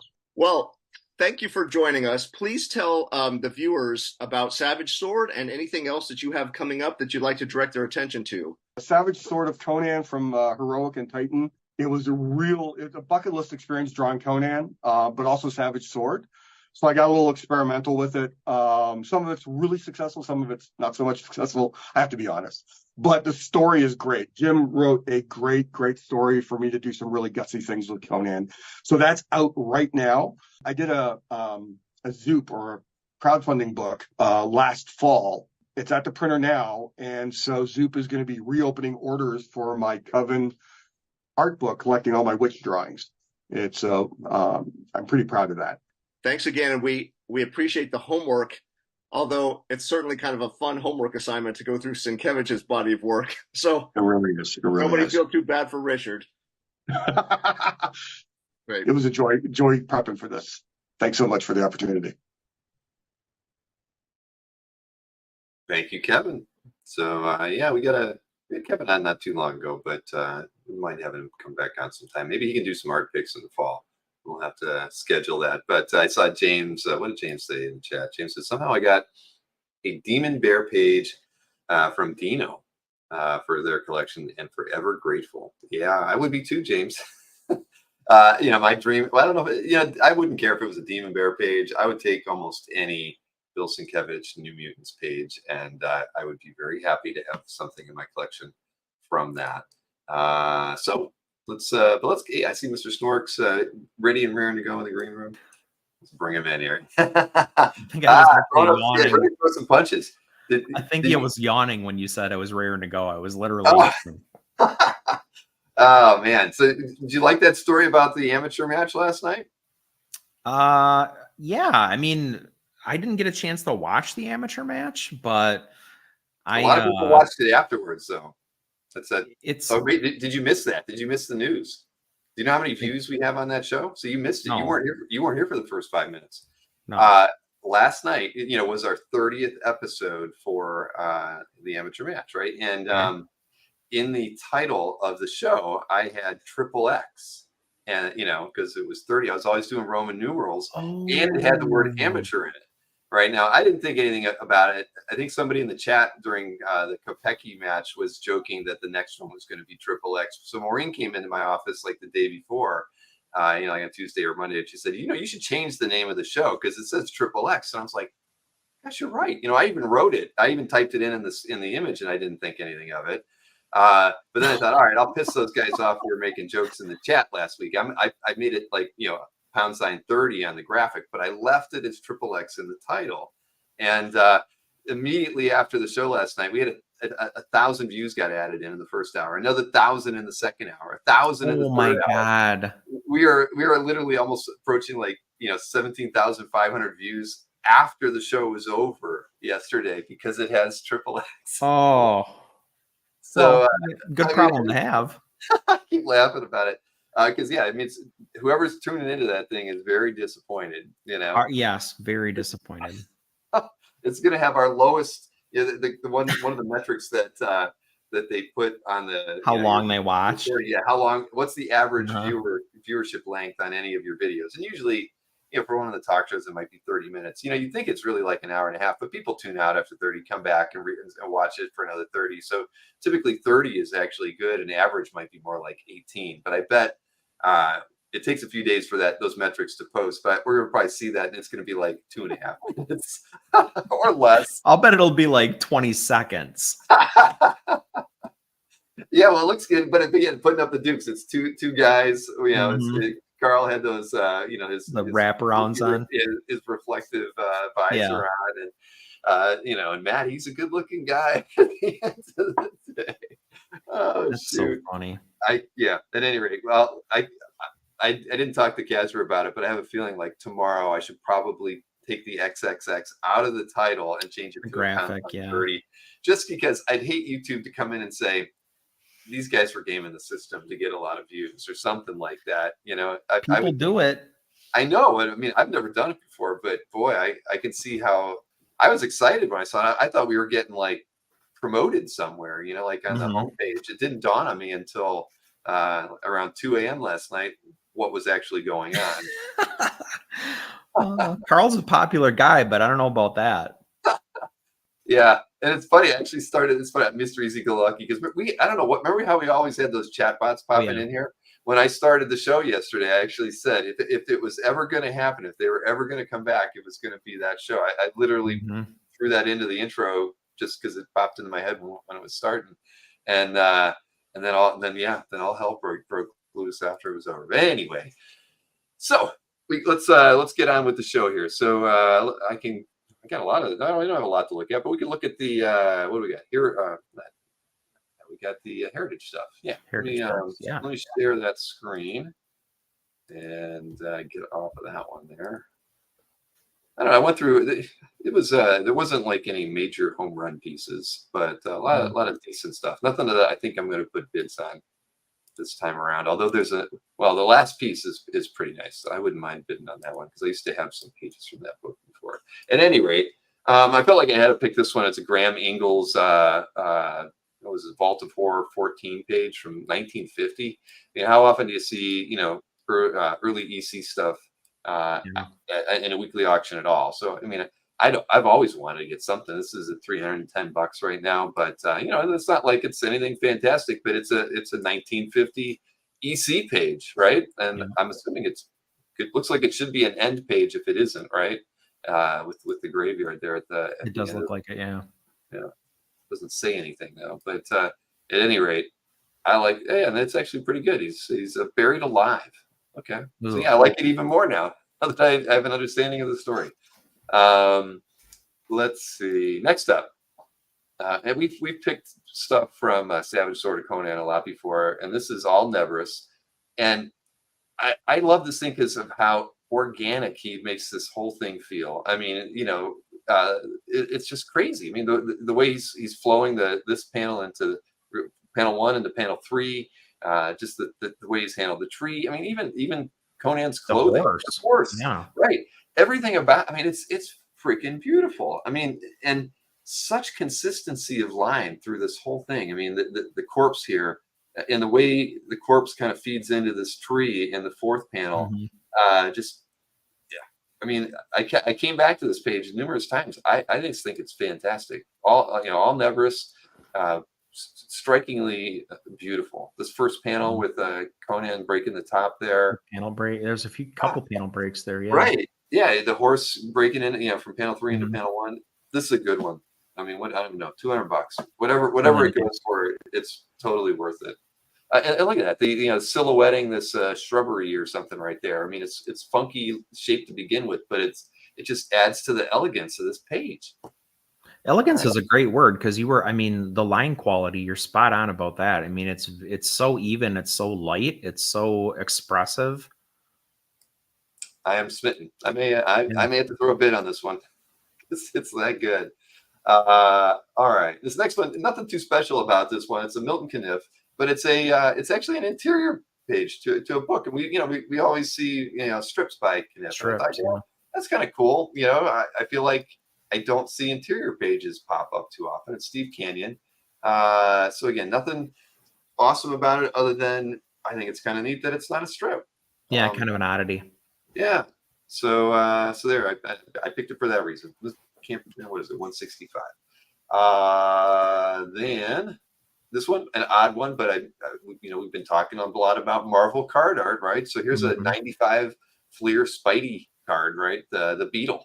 And who's the artist on this? Steve Bollinger. I have no idea.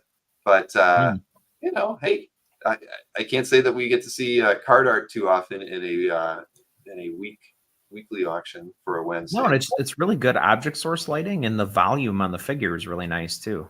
Mm-hmm. Right. Well, the thing I actually like the way the wings were done. So I was like, yeah, it's not too bad. You can't do that. I mean, because it's painted. When we'd see Beetle in a comic or something, you're not going to see it drawn like that. I thought that was kind of cool. He's really trying to work out the motion of it from either end, and everything's blurry in between.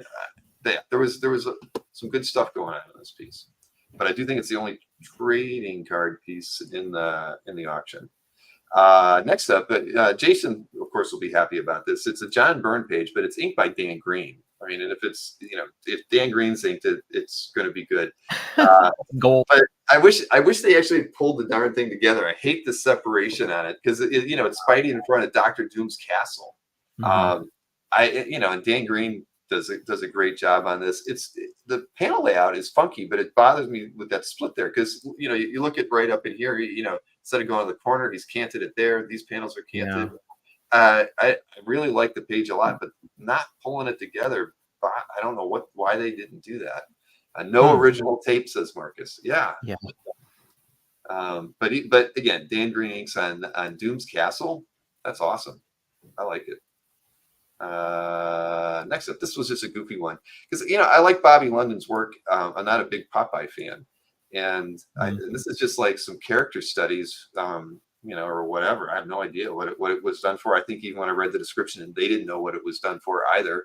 But for me, it's like if you're going to get an example of somebody with London, I really don't want to buy a Popeye strip. Yeah. Sadly. So I see this and I'm like, I wouldn't mind owning that. That's kind of cool. 1992 is the creation date on there, and I like it. I mean, it's fun. It's a hard thing when you really want something from an artist, but you don't want like what they're known for necessarily.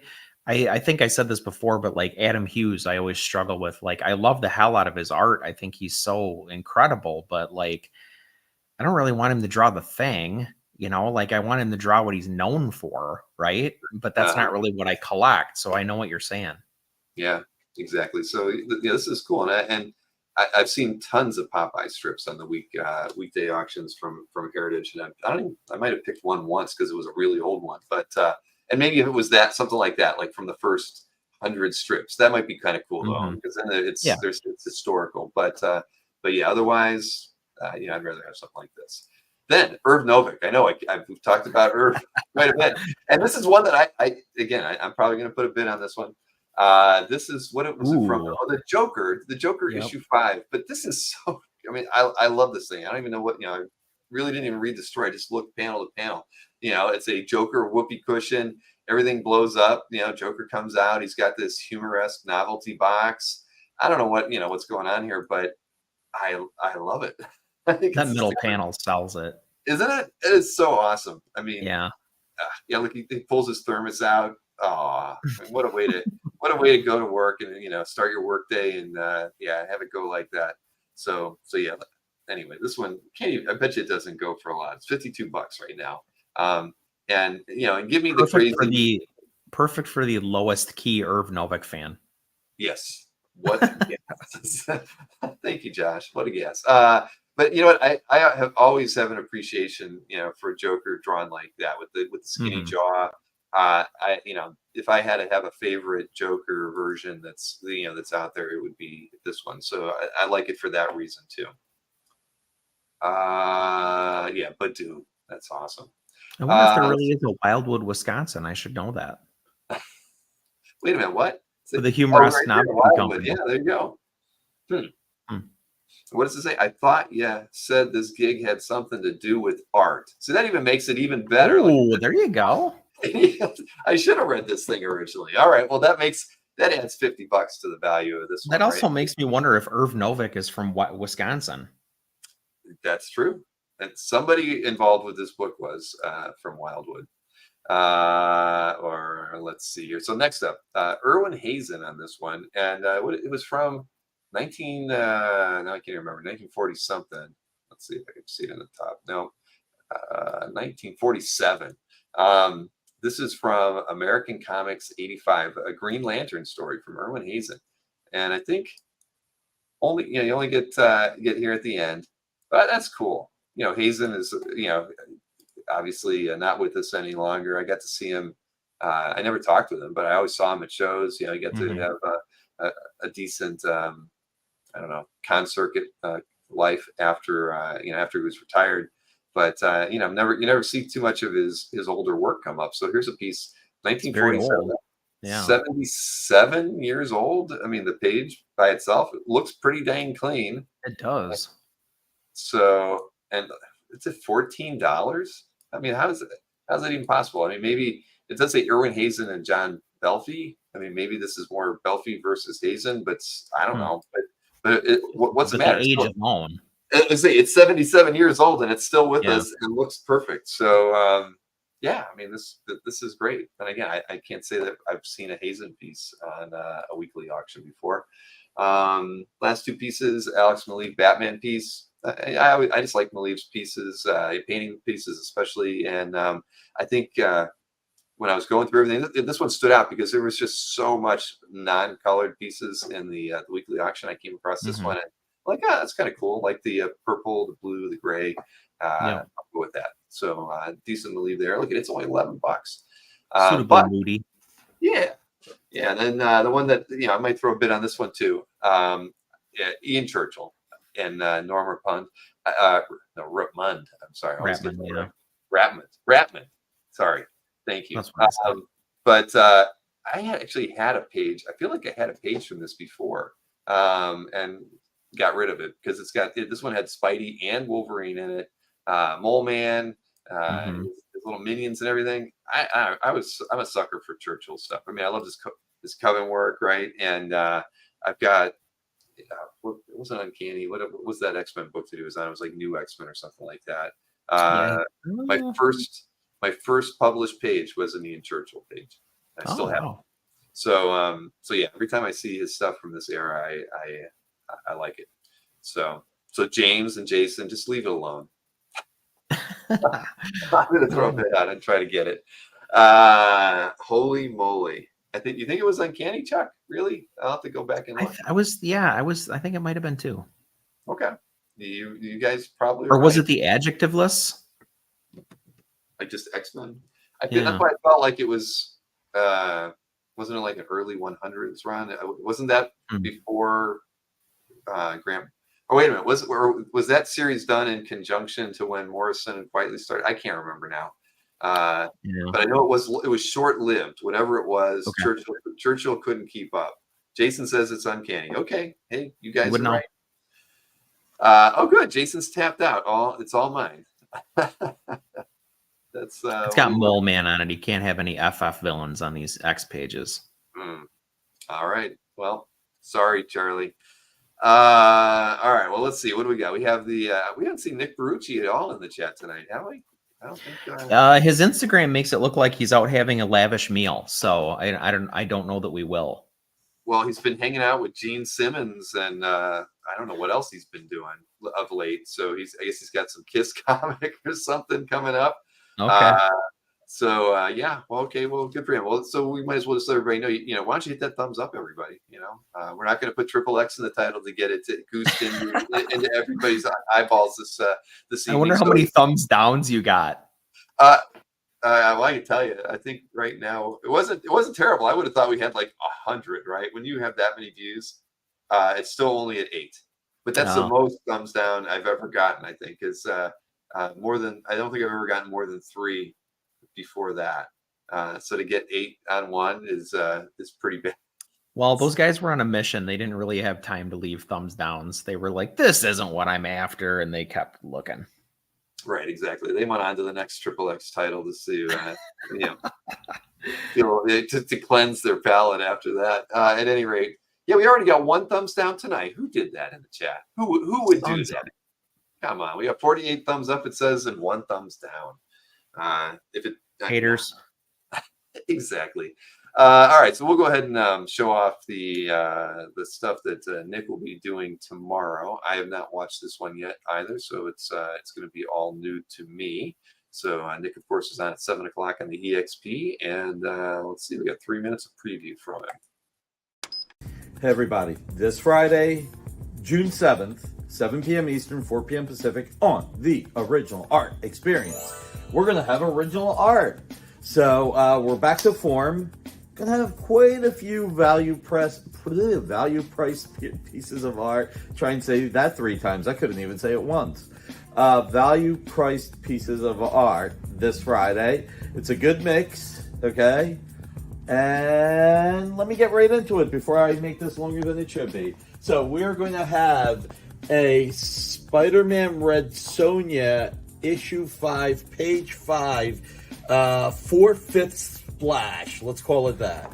We have a John Stinsman, Marlo Aquila, Lady Pendragon cover. God, that's the only one I have. Eesh. Why am I putting it on the air? We've got Captain Britain by Leonard Kirk and Jay Leistein.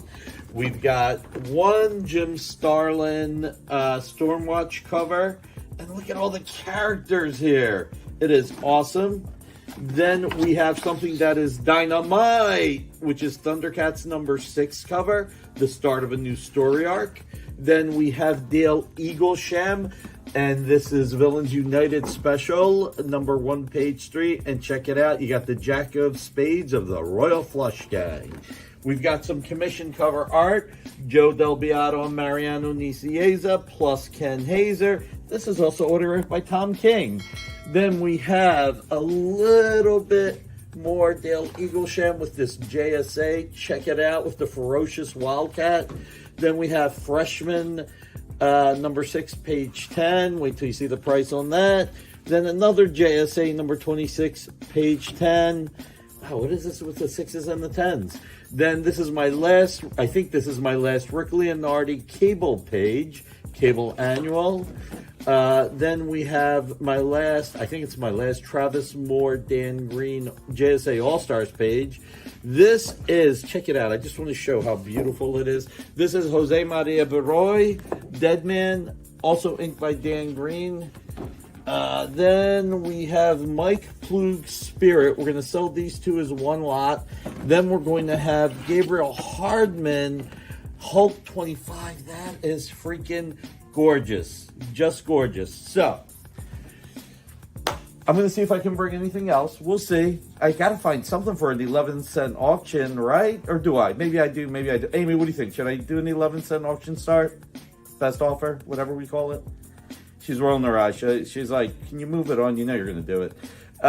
So this Friday, June 7th at 7 p.m. Eastern, 4 p.m. Pacific on the Original Art Experience. Hit that thumbs up. Share. Sharing is caring. And I'll be seen by you on Friday.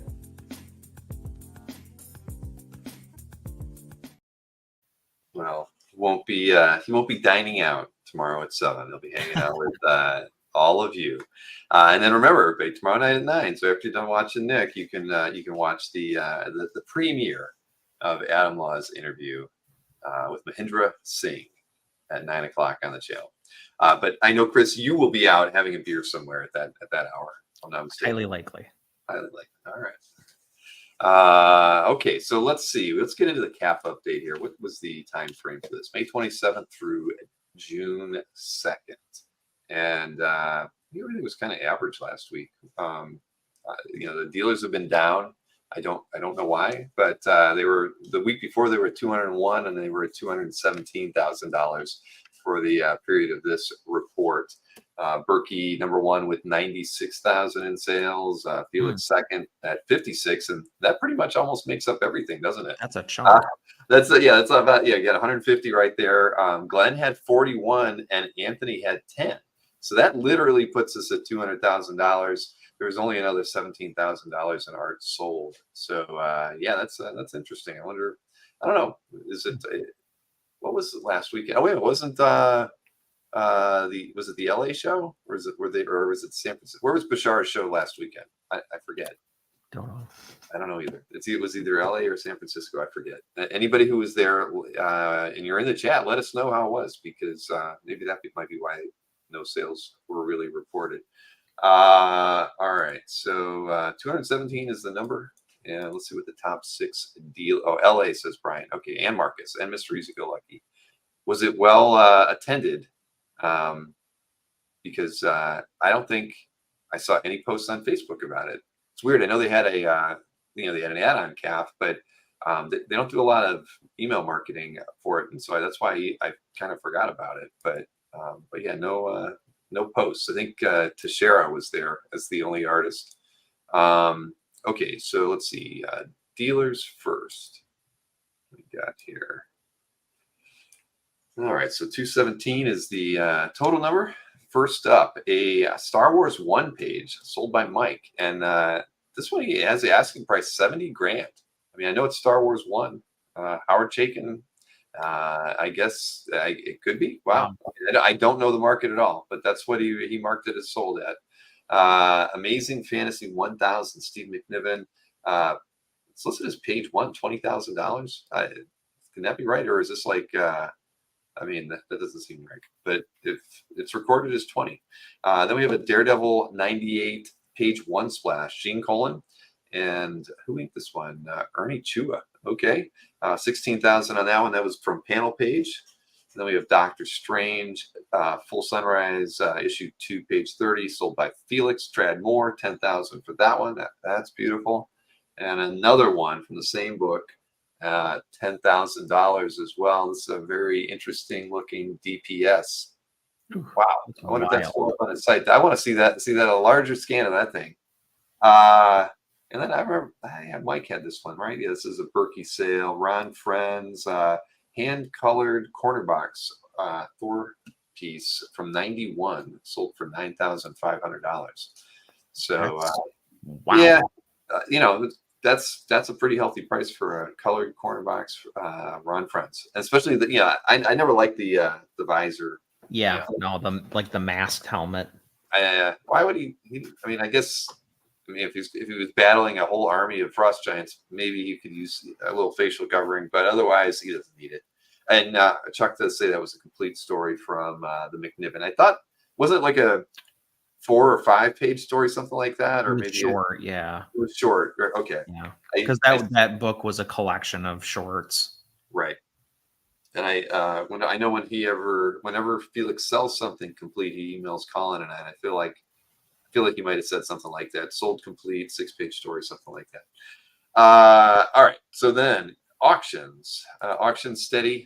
342 is the number 2 weeks ago. 347 is the total for this past week. And 347 and $8 to be exact.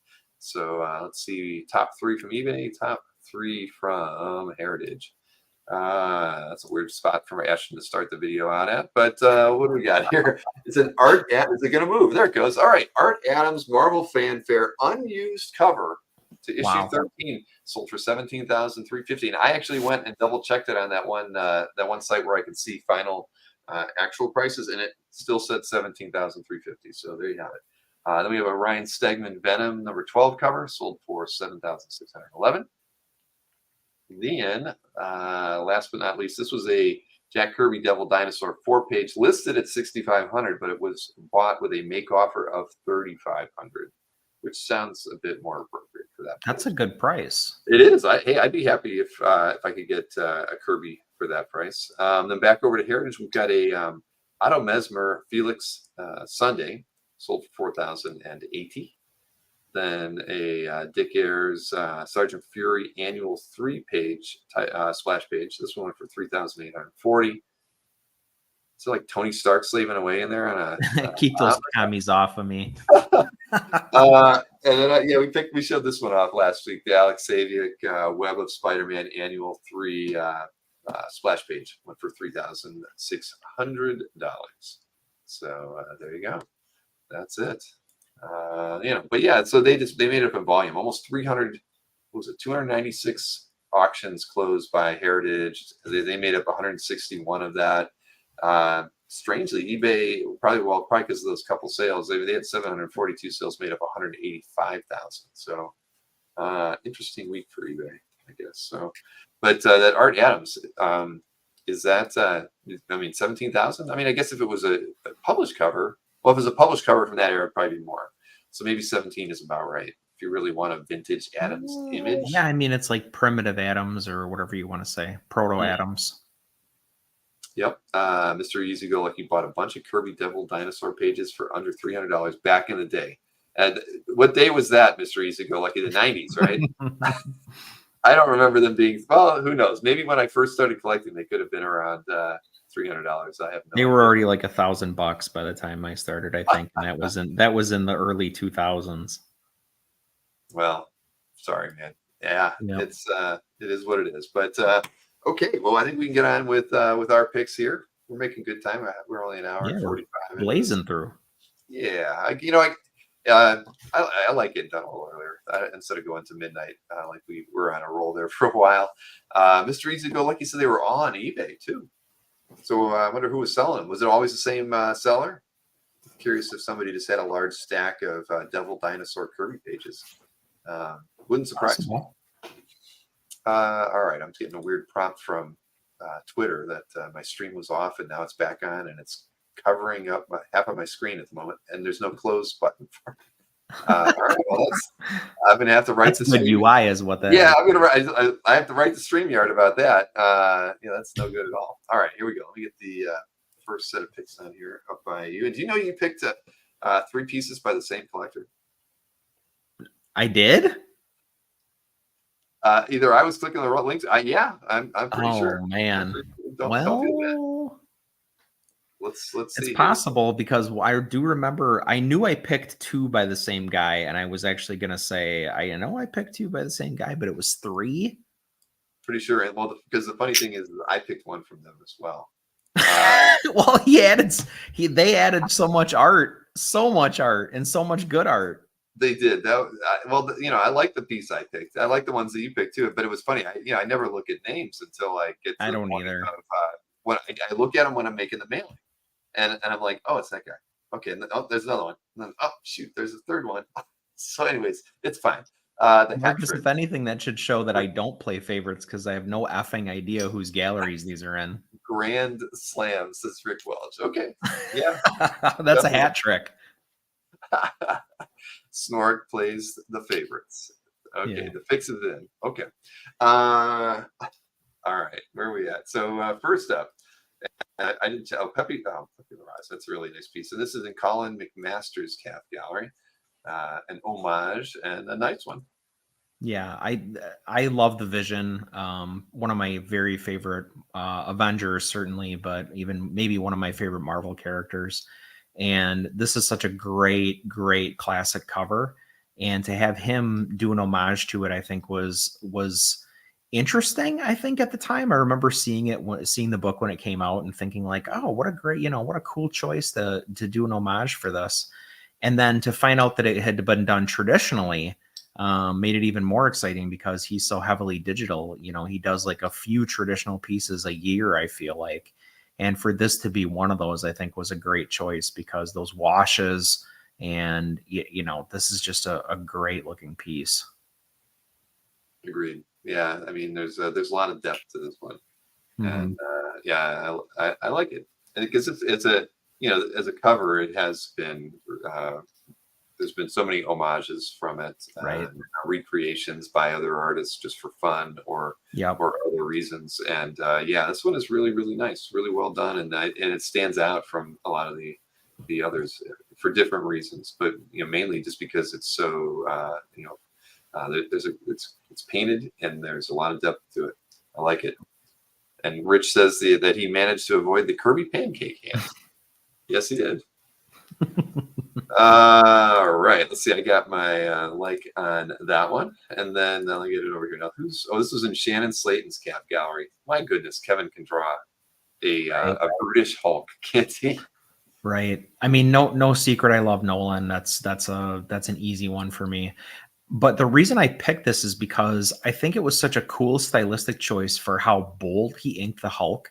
Like, look at how thick that outline is, and then how thinly he inked Banner. He like went over the top, accentuating the, you know, the difference between the two. And I think that's such an effective choice that he made. Right down to like the level of detail on the Hulk is higher. Everything about the Hulk is just more, right? Mhm. And then everything about Banner is less and smaller. And I think that's such a clever illustration choice to make. And the Hulk is like breaking, you know, he created the border, right? And he's breaking the border. It's just like so many good choices and like so many cool design elements to this. And, you know, again, the fact that it's Nolan, who in my mind can do no wrong. So Yeah, it's awesome. I mean, he this. I mean, I don't want to say. I won't say because Marcus will give me shit. You know, he makes the Hulk look you know, brutish, and I mean, his hands are bigger than his head. His feet are gigantic. There, I said it. Now Marcus can run with the triple X there. But either way, point being is, it is such an impactful way to draw him. And I mean, and Nolan he nails it. I mean, it's so well done. I mean, Kevin's great, and Kevin will be back at OAX too. I have a feeling we'll probably have him on the channel sometime. You know, if it isn't this month, I think we'll probably have him back in July. You know, for an interview and a small art sale and an OAX announcement and those sorts of things. I'll attempt to speak to him this year. I couldn't bring myself to do it last year. He's such a nice guy. I mean, he's so approachable. That's good to know. And he was my wife actually commissioned him for me, and he was a real sweetheart to her. So that's good. Yeah. Your wife had a very good time at the show, as I recall. Remember, she wrote me the thing. She did. She has a good time everywhere she goes. That's her best attribute. Oh man. All right. Well, I love this one a lot. And let's see. Next up, what was it? Gary Frank. This is in our. Oh, good. See, I saw this one early, and actually, you know what? I like this one on the app. I remember that. All right. So this is Gary Frank in Duke's Calf Gallery. Duke continuing to surprise us with the pieces that he's been purchasing. This is awesome. I picked this because I really am a huge fan of the level of contrast, and not only you know, the visual contrast here with, you know, Batman just being kind of a silhouette or a shape ultimately against that door or window in the background, but the contrast of, you know, Batman is almost like part of the background here, which I think is such a cool thing that you can do with the character, right? He's like coming out of the shadows or going into the shadows. But then Gary Frank being Gary Frank, he really dials up the detail on the Riddler and like the stacks of money and the bags and, you know, like every element outside of Batman is at that like hyper detailed, like Gary Frank, like a lot of hatching, you know, that level. And I just think it's such a cool, you know, a cool contrast versus how simple Batman is in this piece. Yeah, I agree. I mean, the focus is all on the Riddler here. So this is great. I love it. Good comment by Rich. It is very Bollandy. Yeah, I'll even highlight that. So those of you who are on Facebook can appreciate it as well. Yeah, no, definitely. I didn't even click on it. I'm sure it's a good scan. Oh yeah, look at that. Man, his faces have so much character. Yeah, you know, high level of realism to them. Well, always. I mean, I love the Superman, right? I mean, he drew a very good Superman. But he was somebody I actually approached early on about OAX, and he was like, never traveling. I think he's got young kids. He's in Italy now. So, and I kind of thought maybe, if I don't know how old his kids are, but I thought, you know, why not? That'd get him to around Disney or something. So maybe at some point we'll be able to get Gary out to the show. He was the first person who ever sent me a gift because of the live streams. It was an appreciation thing. Wow. It was a Geiger image. Yeah, it was out of the blue through the guy, some guy, I can't remember his name. He's in Florida, who sort of helps him with his U.S. sales. It was just like, Gary appreciates you, you know, featuring all of our eBay auctions, and he saw what you were doing. He wanted to send you a gift. So anyway, I've always, I always love Gary's stuff, and always will remember. You always remember your first. As you're giving Marcus another in. Yes, exactly. This is in Dan's calf gallery, of course, and rug and cool stuff here. I mean, you know, Jim stuff. I bet you if I clicked on his name, there's not going to be a lot of artwork on calf, right? unfortunately. And I think he keeps a lot of it, right? He doesn't sell a lot, but which is neat. But it's good to see his stuff out in the wild. And I know Dan, and I'm talking when you should be talking, but Dan's one of those guys who appreciates the eclectic artists. I think he's the one who turned me on to Lesniewski at Heroes last year. Okay. And heck, just look at the way Dan draws, and he has an appreciation for the eclectic. But he also deeply loves pro wrestling. I know this from talking with him, at Heroes. So I thought this was a really cool page for him to get. As far as the art is concerned, I'm a sucker for the type. I absolutely love the title, the work on the hand lettering on the title. I think is awesome. But he got 2 of these pages, and I was really torn as to which one to pick. And ultimately, it was the type that made me pick this one. But it's got such great gestural drawing, and as a guy who also grew up watching, WCW and NWA and stuff like that on cable, when I was a kid on the weekends, Dusty Rhodes is a very memorable dude. And even if I had only seen that panel on the bottom left, I'd be like, I think that's Dusty Rhodes. And then the next one over, when you see the cowboy boot, then there's like no question that that's Dusty Rhodes. And he's dropping the atomic elbow there. And I just think that this is such a, it's a cartoon, right? At the end of the day, like it's dialed down to the point where it's just a suggestion of the character. But then if you scroll up a little bit, the drawing of MSG, like that's some pretty clever illustration stuff there. Like there's some nice tricks to illustrate that crowd. I think it's really cool how he highlights the ring. This is just like good old school comic book drawing, which is really what I like about it. Yeah, no, I agree with you. I mean, and then having the lettering done the way it is in the panels, I mean, it feels like the EC page or the Irwin Hazen page. There's something very old school about it for a lot of reasons, and I love that. The atomic elbow and the pose on him is so wonky, but it's perfect. Like he's got his I don't even know. I can't even get myself. That's the way it looked. That's the way he looked. He's a weird shaped dude, and he really exaggerated that movement. Yeah. Wow. Well, this is very cool. Congrats, Dan, for getting this. So somebody said it was a 2-page story, and Marcus got me that on the Gary Franks rep Sterling class. Yes, that is correct. But Bootlegging just sent you a warning. He said, "I'm drawing Chris right now." Oh, geez. You've seen the drawing he did of me, right? So I did. Well, warn everybody else, Dan. Don't warn me. You know what I look like. Yes. And Rich points out that Andy Warhol is also from Pittsburgh. That's true. That is very true. Very cool. Sorry, just reading through the chat. All right, next up, what do we got here? Okay, so this is the first of 4 pieces from the collection of Warren Paisley. This is Gray Morrow, and it's an all-star Western 4-page. And I completely agree with this choice. There's so much to enjoy in this Western piece. Yeah, I mean, frankly, what do you even say? I mean, that circular inset panel between the 2 top panels is so that's such a cool choice to make. It's almost got gives it a cinematic feel in a way, especially like a Western cinematic feel, I think. But Gray Morrow is, obviously is incredible. And his work on these El Diablo pages was really, for me, I think this is some of the best stuff he ever did. And that's saying something, because his body of work is really incredible.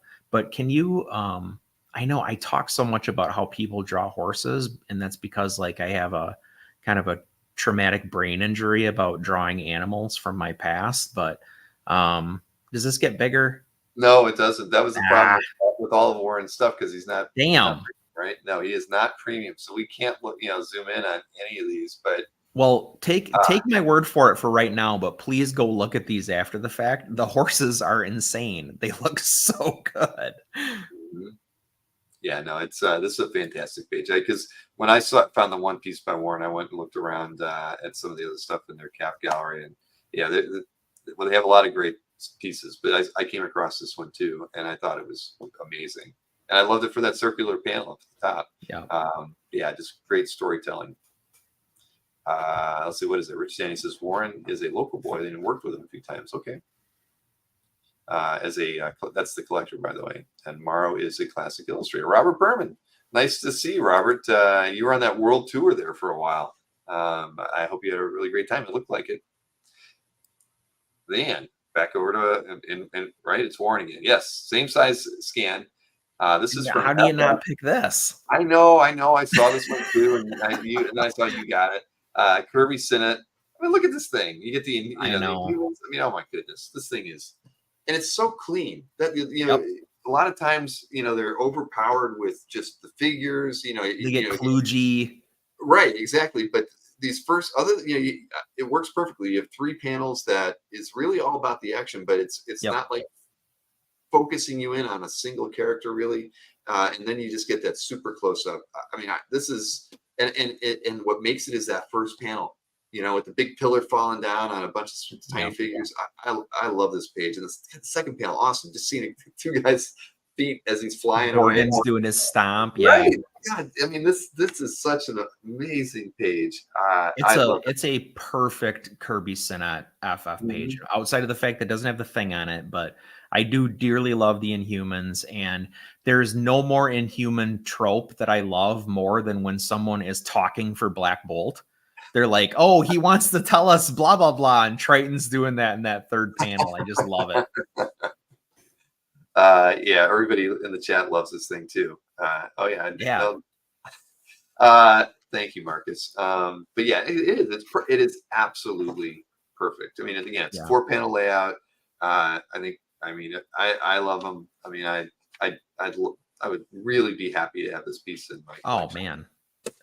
This is a be all end all for me. This is like if you were going to get an example, I'd be hard pressed to say you could do better than this. I don't care that it doesn't have the team on it. Ultimately, like, I love the Inhumans too, and like, this is so good. Yeah, agreed. This and also I got 2 comments on it. Everybody, come on, look up Warren Paisley's calf gallery when this is all over. You'll see a few pieces tonight. Yeah, you're gonna see 4 tonight, as a matter of fact. But leave some comments and hey, I mean, let's see, how long has he been he's been a member since 2008. I mean, I feel like I haven't seen his name before, so maybe he just kind of started posting. And it's really odd. I've been contacted by like 3 or 4 people in the last 10 days who've been on the site for a while and just started their calf galleries. We're having issues with, like, I've turned everything on, Bill. Why is my gallery not showing up? And I go and I look, like, the overall gallery is still off, right? But the room was on, and the pieces were all turned on, and they couldn't figure out what's wrong. So yeah, I've had like 4 people, but Warren's he's clearly been around here for a while. I feel like I've never seen his name before, but all right. Yep. Well, Warren, if you see this, I didn't do it on purpose, but you're welcome, I guess. Right.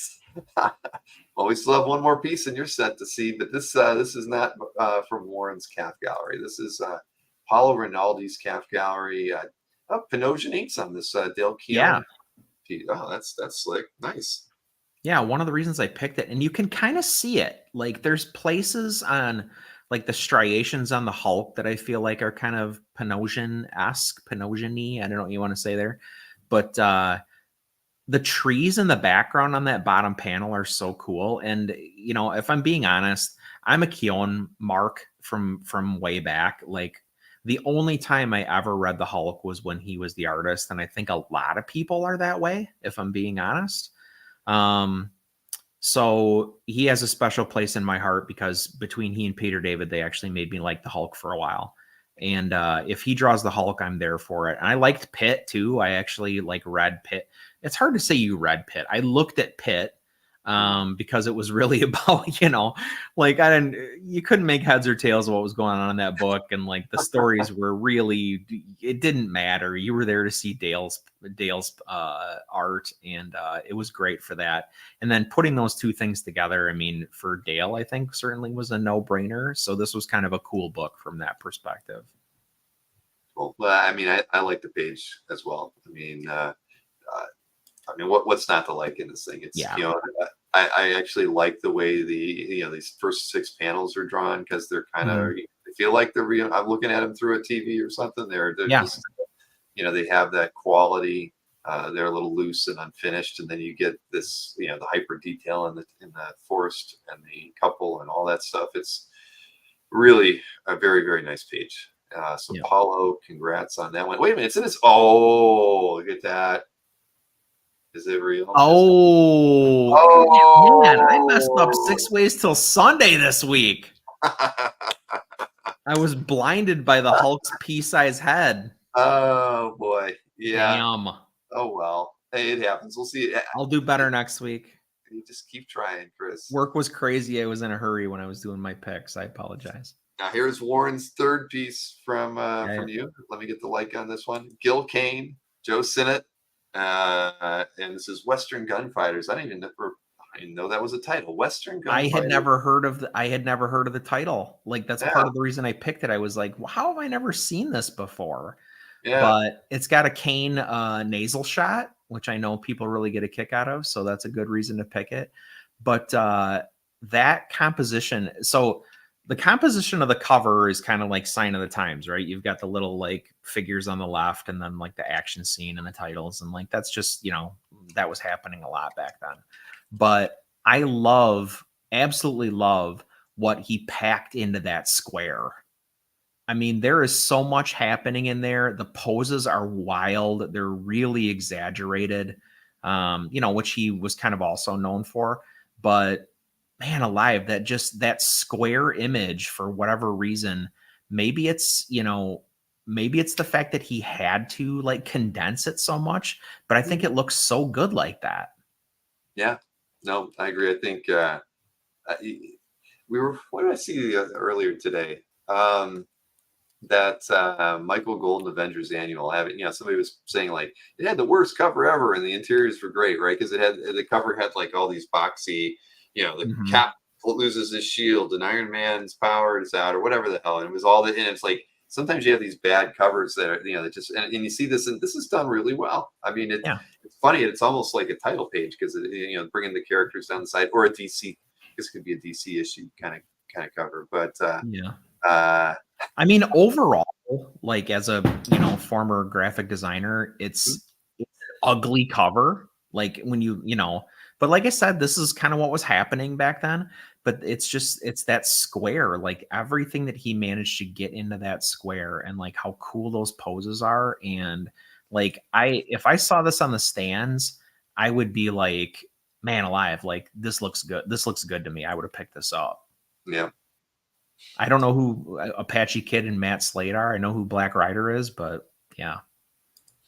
No, that's a good one. And again, Warren Paisley here. I'm clicking on his name. I gotta see, has he been posting for a while or not? We've got so member since 08, and he's got 2010, 12, 13, and 10, 11, 12, 13, and 23, 24. Huh. All right. Well, so there was a long gap, 10 years where he wasn't posting. So, so maybe I remember seeing him, or I've seen him, way back when, but he's back in action on CAF. That's good. Who's in the CAF booth tonight, Bill? Because somebody from CAF HQ was giving me crap in the chat. That was me. Oh, okay, good. I didn't see you typing. I tried to type very silently. Burn. Yep. Nobody laughed though. I was like, all right, I'm not going to make a fuss about it. So you pointed it out. Gil Kane's mom also told him, don't pick it, Gil. All right. What do we got here? 2 more. Okay. This is in DJ's CAF gallery. I like, DJ's usually, it's not the subject matter of a lot of DJ's artwork doesn't interest me, but this is cool. I mean, come on. I mean, you see it, and it's just cool right from the very beginning, right, with the Metal Men on there. I mean, and it's funny because I see the guy with the pipe first, and then as I look around, I mean, I pick up on the Metal Men, and the moment you sent me the link, I was like, this is pretty cool. I might have seen this, but I skimmed right past it because I didn't realize how cool it was. Yeah, so it's like obviously a Bond homage on some level, right? You've got the the well-dressed guy pointing his pistol. The fact that it's Dr. Magnus, I think, makes it cool. He's got his pipe. But yeah, this is really all about like the individual metal men like being the bullets. I think was such a cool, I don't know who conceived of this, right? I'm hoping it was JG, but Right. I just think that's such a clever thing to do, like that's so characterful, and it's so well illustrated. I mean, JG, like as a painter, obviously is terrific, but like look at these inks. Look at Yeah. the, the metallics on the metal men or the bullets or whatever you want to say, and then contrast that versus the textures on Magnus's clothing. Yeah, like you had to put the notes lead, mercury, gold, just to make sure they get everything just right. Yeah, Yeah. that's great. I mean, given the challenges JG's had, I mean, he's I don't know. I've always loved his work. I really like, I never owned any. Like I always want to get like a Black Widow page. I had a wanted page or two, that I sold, and at least those are still affordable. I'd like to go back and pick up one or something from either of those series. Probably Wanted. I really liked Wanted a lot. The story Don't they was keep fun. threatening to make that into a movie or a TV show or something? You might want to They go did? get one soon. They did? Yeah, Wanted. Oh. Yeah. You haven't seen that? Oh, well, you got. Way back when. Yeah, Yes, no, yes. like there's a new one, a reboot. Oh, they're thinking about doing a new one. Oh, Yeah. okay. Yeah. Chris likes the DeMeo bullets. I like bullets. Yeah. The fact that these bullets happen to be the metal men is just extra cool. Yeah. See, and I gave you crap earlier about the nasal thing, and Derek gave me crap about the guy with the pipe. That's because I didn't know who he was. I don't know. He created the responsometer, which made the metal men possible. See, Chris knows all. Almost as much. I'll go hard in the paint for the metal men. All right. What do we got for the last piece here from you? Oh my! Is that a beheading? This is Michael Woods. Is the colorist Tom Fowler? Cool piece. I love Tom Fowler. And seeing Captain Britain fight the Fury, is nostalgic for me. I think the colors on this are really well done. I mean, I think there's he strikes a nice balance in the background where the, I guess, ancillary characters to the composition are kind of colored the same as the background, plus or minus. And then he really goes nuts with, Captain Britain and the Fury to highlight them. I think that's a nice choice.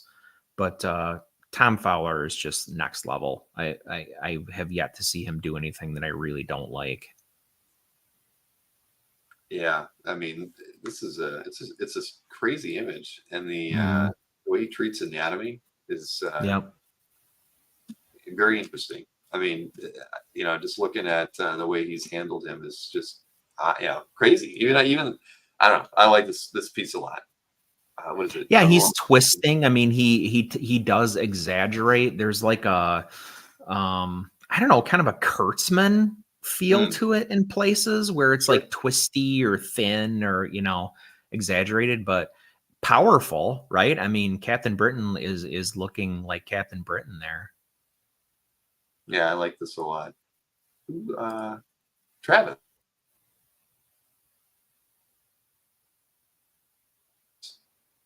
CJ says kind of wacky figures, but it works. Yeah, definitely. I mean, it's carried through. I mean, you kind of look at even these figures. I mean, but yeah, I love the style.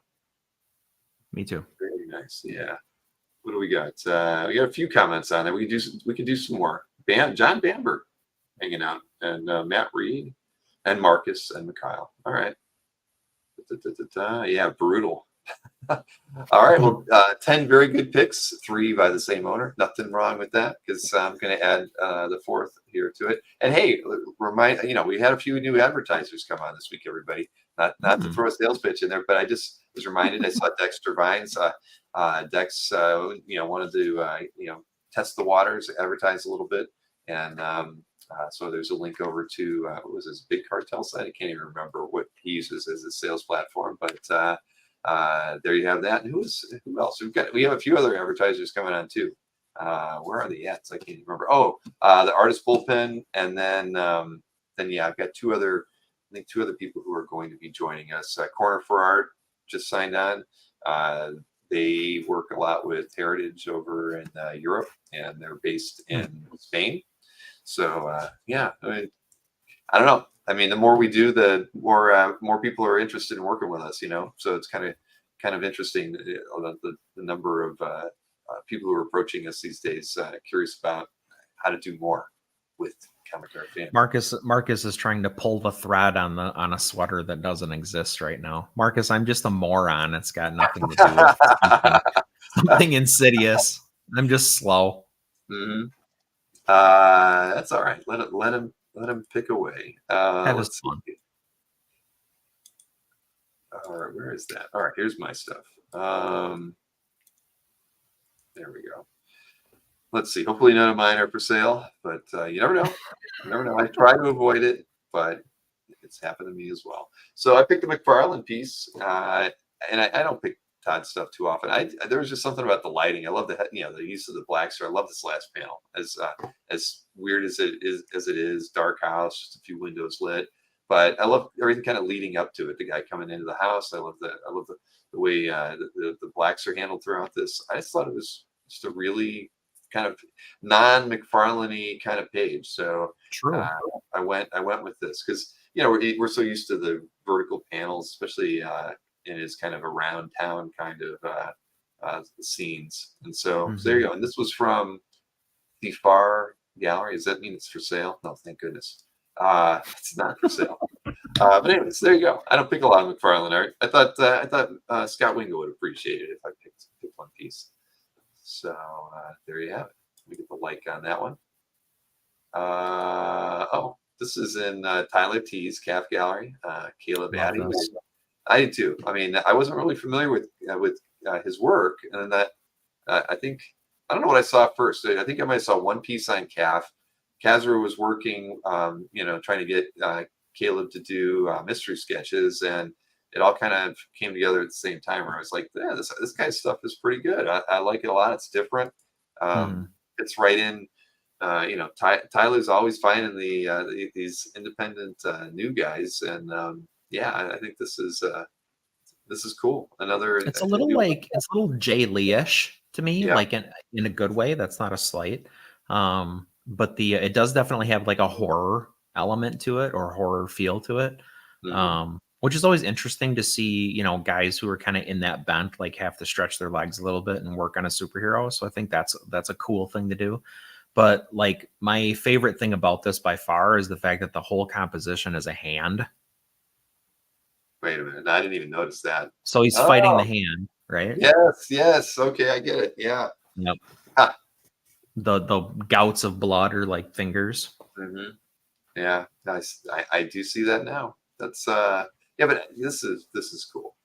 Tyler, I don't know how he does it. He's probably like you, always on the socials. So I'm looking. I'm always looking. Kazra says, wasn't this one based on a Jay Lee piece? I don't know. It could have been. Maybe. Rich Danny says the claws would go past his elbow as well. But that's okay. He's not the first person to do that. All right. Well, I like this one a lot. Congrats, Tyler. Then I did come back to this one a bunch. I thought this was one of my favorite mystery sketches this time around. It's just, it's funny. I mean, I can't even put my finger on exactly what a thing is the thing that makes me so enamored with it. I mean, I love the way, the soft, subtle, facial work that he did there. It's weird taking this anatomy that's like almost done perfectly and then just kind of going into this light outline that isn't even close to what you think your hips should be shaped like, but just the way it all comes together. I really got an Art Nouveau. Yeah, I mean, you know what, that's probably, I'm looking at it and there is like a kind of a Klimt kind of feel to it. Or Ocha. Egon Sheila a little bit in the way the hips are drawn. I mean, there's something interesting about it, but I don't know. I like this piece a lot. I always like the face a lot. Yeah, and Mercado, I think is one hell of an artist, and my triple X of the week. Okay, all right. Does this get bigger? I think it does. Yes, there we go. Look at that. Oh, I love the face. Yeah. Wow. Yeah, when you look at it, I mean, it just works so well, and then you kind of go into it, and you're like, gosh, I mean, putting this dark outline, or Mhm. tone around her eyes, I mean, that shouldn't really work right, but it does, and it adds a very strong sense of realism to a piece that And otherwise otherwise, yeah. shouldn't feel that way. Her hair isn't drawn in any way realistic. He even Uh, ramps up the detail around, the yeah, hair and the headpiece, and like that's a deliberate like focal point, right? Like to make the face, like you zone in on the face and then everything else is just kind of like raying out around it is wilder. man, yeah, this is I great. like it. And I forget. It's John C's Gaff Gallery. Yeah, I didn't look at all to see who had this one. So, okay, and it's got a fair number of comments. So I'm not the only one that thought it was good. 16 comments, 15 likes. Next one. This was in George Hangenauer's Gaff Gallery. Butch Geis. Yeah, King. It's a King Kong cover, right? King Kong at War. Yeah, well, we picked a lot of stuff by Geis. I just, the more I looked at this, I was just like, boy, the things that he's chosen to focus on a lot here. I mean, even, he's added in a lot of scenery that we don't even need. These little waterfalls in the front, the characters splashing through it. Even though Kong is huge, just the way he's drawn him, he's not, he's not overpowering like a gigantic ape should be in it. He's almost he's a big lion chasing these guys through the stream or whatever. It just works so well, and I love the way he would just kind of handle the background in this really kind of it's not abstract, but he just puts in enough detail to give you the Suggested. Yeah, and then again he look at all there's just so much foreground here. So let me get back out of it so look at it. I just think it's so well executed. I mean, I would think more people would go for the, like a standing Kong, making him look gigantic. But no, this thing is Kong, just racing, like he's charging like an ape would. And I love this thing. I mean, it's interesting that you're talking about the scale because it's kind of like, so the people are running away. It's got like a Jaws vibe to it almost, where like it's the creature's big, right? But it's like big you can wrap your head around. Exactly. I mean, how did he fit him in there in the page without having to like break something somewhere or whatever? I mean, bottom line, it's just too cool. I kept coming back to it, trying to have a reason not to pick a King Kong cover, and I couldn't. I just could not. And the choices we have to make, Bill, in this job. Exactly. How do I not pick a King Kong cover? But I'll tell you, I would love to do an interview with Butch Geis. I mean, for a lot of different reasons, but I'd like to get into his head because I think he's just brilliant. He seems to get better over time, or has gotten better. I was going to say the same thing. I can't think of another artist who went from like, my perception went from like, oh, Butch Geis is good, like, oh, he's, whatever. He inks mostly, pencils a little bit, like, but his career trajectory quality wise, or whatever you want to say, for me is like he's getting better and better and better and better, and he's been doing it since the late 70s. Yeah, exactly. I'm down to one bar, everybody. It's showing up on there, so if I'm getting blurry or if Chris looks like he's all by himself, you know why. But yes, the thing is, I don't even want to do an art sale with Butch. I'd just love to talk to him for a couple hours about and do a lot of prep work, like try to get good samplings from his career and just kind of talk about what his the trajectory of his art style from early on to current, because you just don't see, there's people who are consistent, Kevin Nolan, guys like that, they're consistent throughout their career, but you don't necessarily look at a lot of artists and be like, man, somebody's getting better all the time with a career length as long as Butch has been in the business. Right. In fact, normally it's the opposite. Yeah. Guys start phoning it in. They, they're secure in their role. They, yeah, exactly. So I'm glad to see you pick something from George Hagenauer, because he used to be a customer of mine at the comic store, and he lived about a mile from me too. So I bought a bunch of Silver Age Green Lanterns from George back in the day. He's a good dude. He is. He was one of our first interviews that we did. And I remember it was a 3-hour interview. Yeah. And I don't think I don't think Mike Berkey talked once. George talked about 90% of the time, but he was kind of mesmerizing because he was, you know, I mean, when you see him first, you don't think he has a lot of energy, but boy, he could talk, and Yep. it was very compelling. I mean, He knows everything. Exactly. Yeah, yeah. And Kazra's letting Peter know that we've tried to talk to Butch about coming to OAX. It's we haven't been having any success yet, but it doesn't mean we're not going to continue to try. We have a few other you know, avenues to explore. So if we can, we certainly are going to do our best. I would love that. Yep, me too. So this is in Francesco Bazzana's calf gallery, and it's a Barry Windsor Smith, and it was from Marble Premiere. And I wish it was a bigger image. You know, it's fun. It's Barry Windsor Smith doing Doctor Strange. I really love the last 4 panels for whatever weird reason. You know, he's going to the astral plane or whatnot, but it's just, again, it's Barry Windsor Smith and it's Doctor Strange. So you have to always go for it. I mean, that second panel is just outright funky, and you know, and it's Barry's style. I mean, you know, you think of Barry and you think of Conan, but he was a hippie, man, in the, you know, in the 70s. If anybody could like get in touch with his inner Doctor Strange, you know, it would be Barry. So I don't know, I like it, you know. And there's he you know, I'm looking at it now and I'm thinking he's got some Ditko vibes going on through this a little bit, you know. And there's third panel.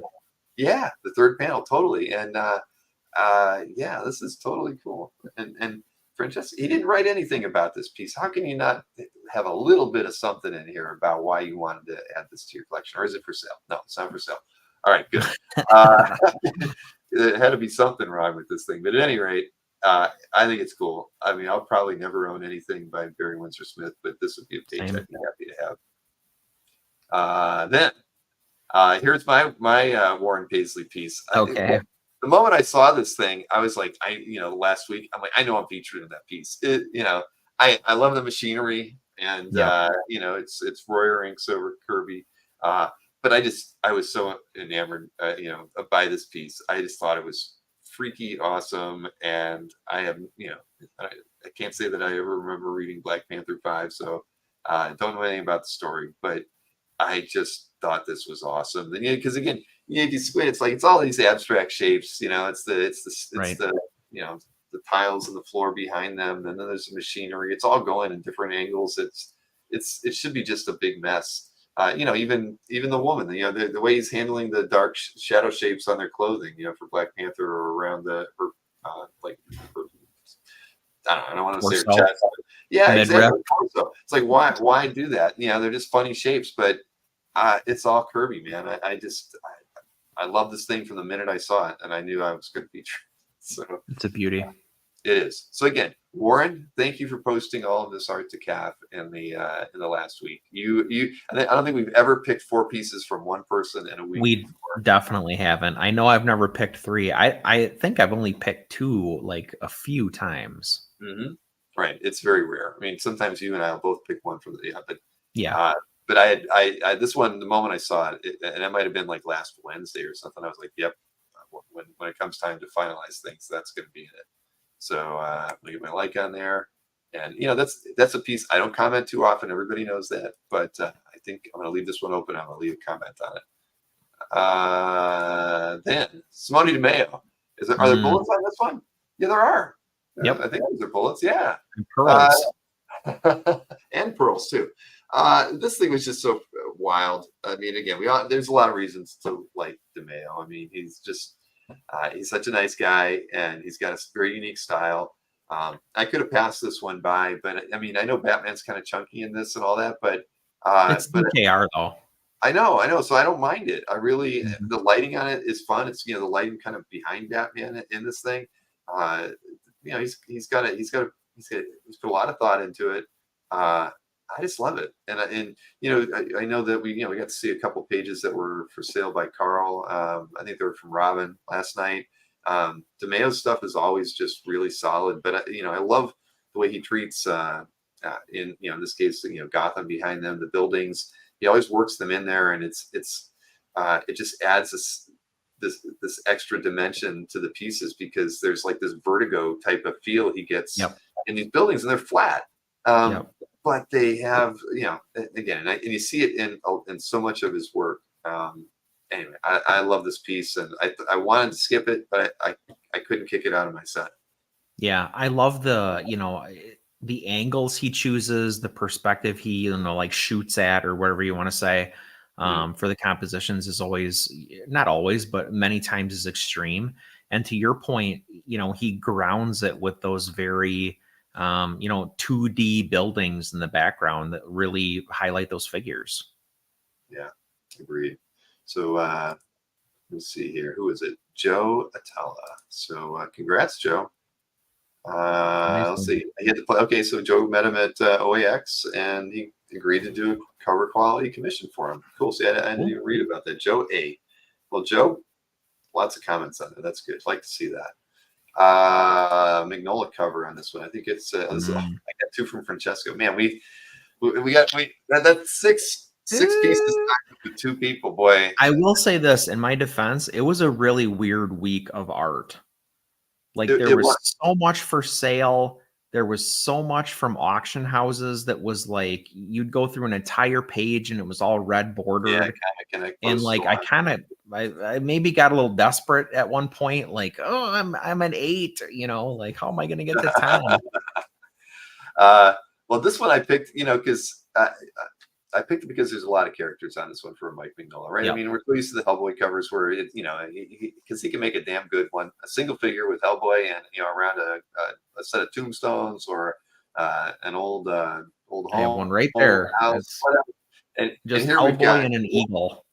Right, that's all you need. And here we've got, we've got 1, 2, 3, 4, 5, 6, 7, 8, 9, 10, 11 if you count these skeletons, and 12 if you count the face on the coin. All these figures. So he makes a great composition with a lot of figure work in it that, again, it just aren't things that because you can think of like the BPRD covers, and usually, it's going to focus like a Big Lobster Johnson and whatever else around him. I mean, it's so typically, 1 or 2 figure kind of pieces. So I thought this was really, I think I missed a character. I actually missed him right there. I bet you that. So I think there's 13 characters on this cover.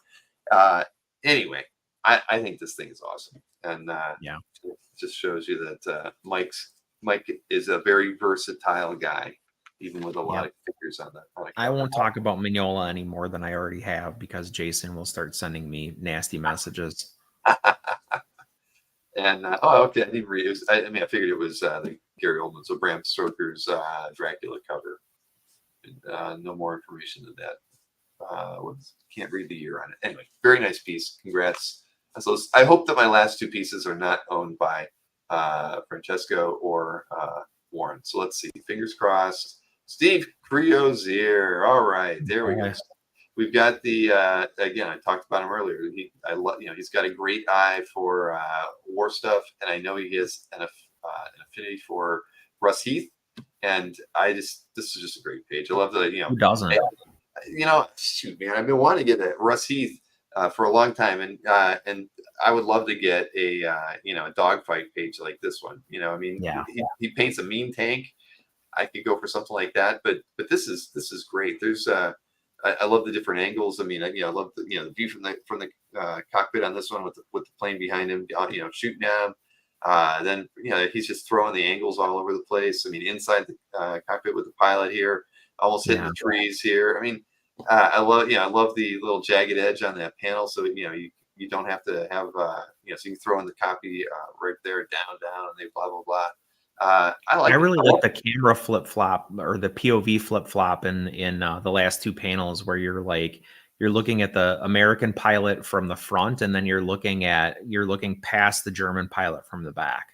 Mm-hmm. Yeah, exactly.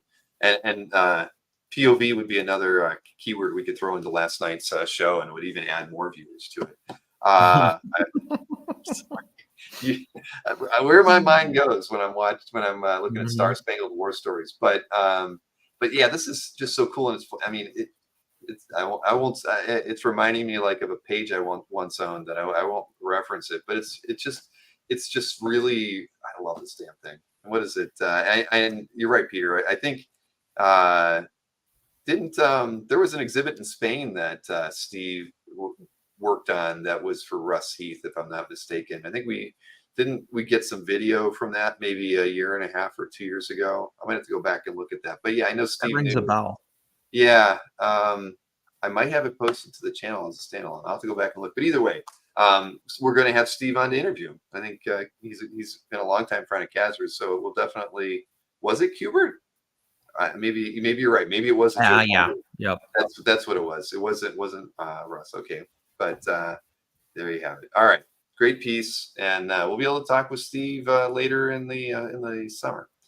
Then let's see. I see Kazer posted a link, but I'll read it in a second. So then the last piece. This was in Jim D'Amico's, and probably everything Jim owns is probably for sale. It does say NFS, so I guess that's good. We know Jim's. He's not a dealer per se, but he sells a lot. But it's a Felipe Massafera. Felipe's always solid. There was something about the complementary colors on this one, the green background, the red together just made this piece for me special enough that I wanted to feature it. I thought it was really well done, and I like it a lot. I don't think I've ever seen a piece by Felipe that I'd want to own. I do own a couple pencil prelims by him.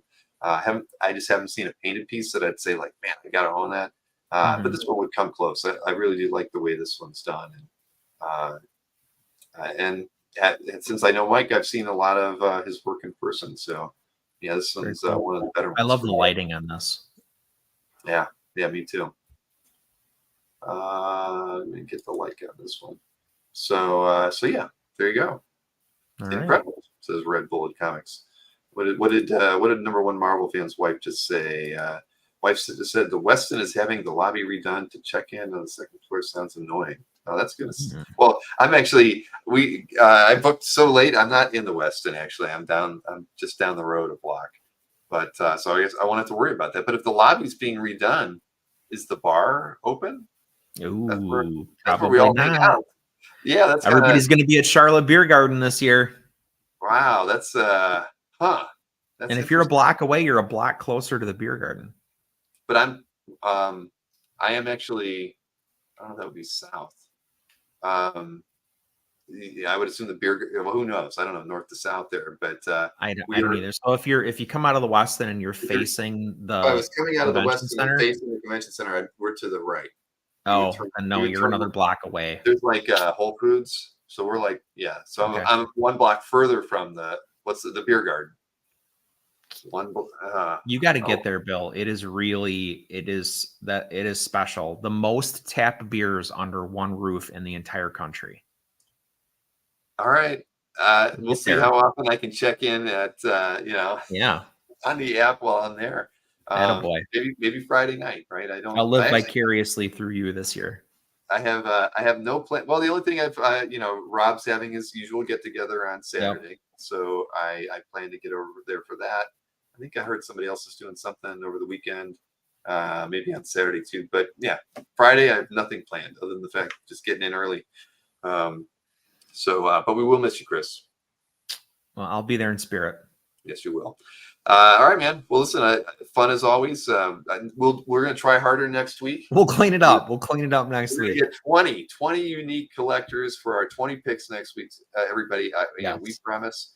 And but that'll be a show, though, Chris, where I'm going to try to keep it quicker because, like I said, my flight is actually at 6:30 on Friday morning. Do you want to shake it up? Do you want to do 3? We could do top 3, top 5. Well, the audience will be limited because there's gonna be a lot of people. All right. Well, how about we do that? We'll do 5 picks each, and okay. I'll keep it light, so maybe I can get things done by 10:30 or something because I do have to get up at 4 or leave at 4. Probably. I know. I asked Maureen if she'd drive me in, and she said like hell. So that's love, ladies and gentlemen. I know. She's like, nope. If it was 9 o'clock where you need to be there, I'd do it. But no, she's like, I'll ask you to just stay up all night and take you. She'll get up. She got up at 6 o'clock today to drive to New Orleans for a Pokemon event. But get up at 4 o'clock to drive me to the airport. No, like hell. Yep, she did. She Mhm. and like hell. The word hell, I don't think has come out of her mouth more than like 10 times in the almost 30 years that I've Oh been my married. lord. 30th anniversary with her is going to be in January. Ooh. So yeah, in 30 years, I've heard the word hell come out of her mouth 10 times, but yeah, just recently. Mm. Anyway, Yeah. so well, so yeah, I like that idea. Let's go with 5 picks and less chance of overlap. That's Yeah, way less. Yes. all All right, right. cool. Well, have a great night. I'll see You you too. again Have next fun. Thursday. Night, everybody. All right, everybody. What do we got? 2 hours and 39 minutes on this thing. All right. Well, we're pretty close, to my 2.5 hours. So I'll take that. When hell freezes over, says Rick Welch. Yeah, Pokemon is life, says Marcus. That is so true. All right, everybody. Well, again, tomorrow night we will have that premiere for the interview that Adam did with Mr. Singh, and then we are going to have the show at 2 p.m. Eastern on Saturday with Bart Sears. That'll be fun. I got to do that show with Bart. Gosh, I mean, it's been at least a year, maybe a little longer, but it'll be good to have him back on. We'll be looking at a lot of art for sale, having a good time chatting with Bart. So bring your questions on Saturday, and I hope to see you tomorrow or on Saturday. Otherwise, hey, I'll be back at it next week. So have a great night, and we'll see you.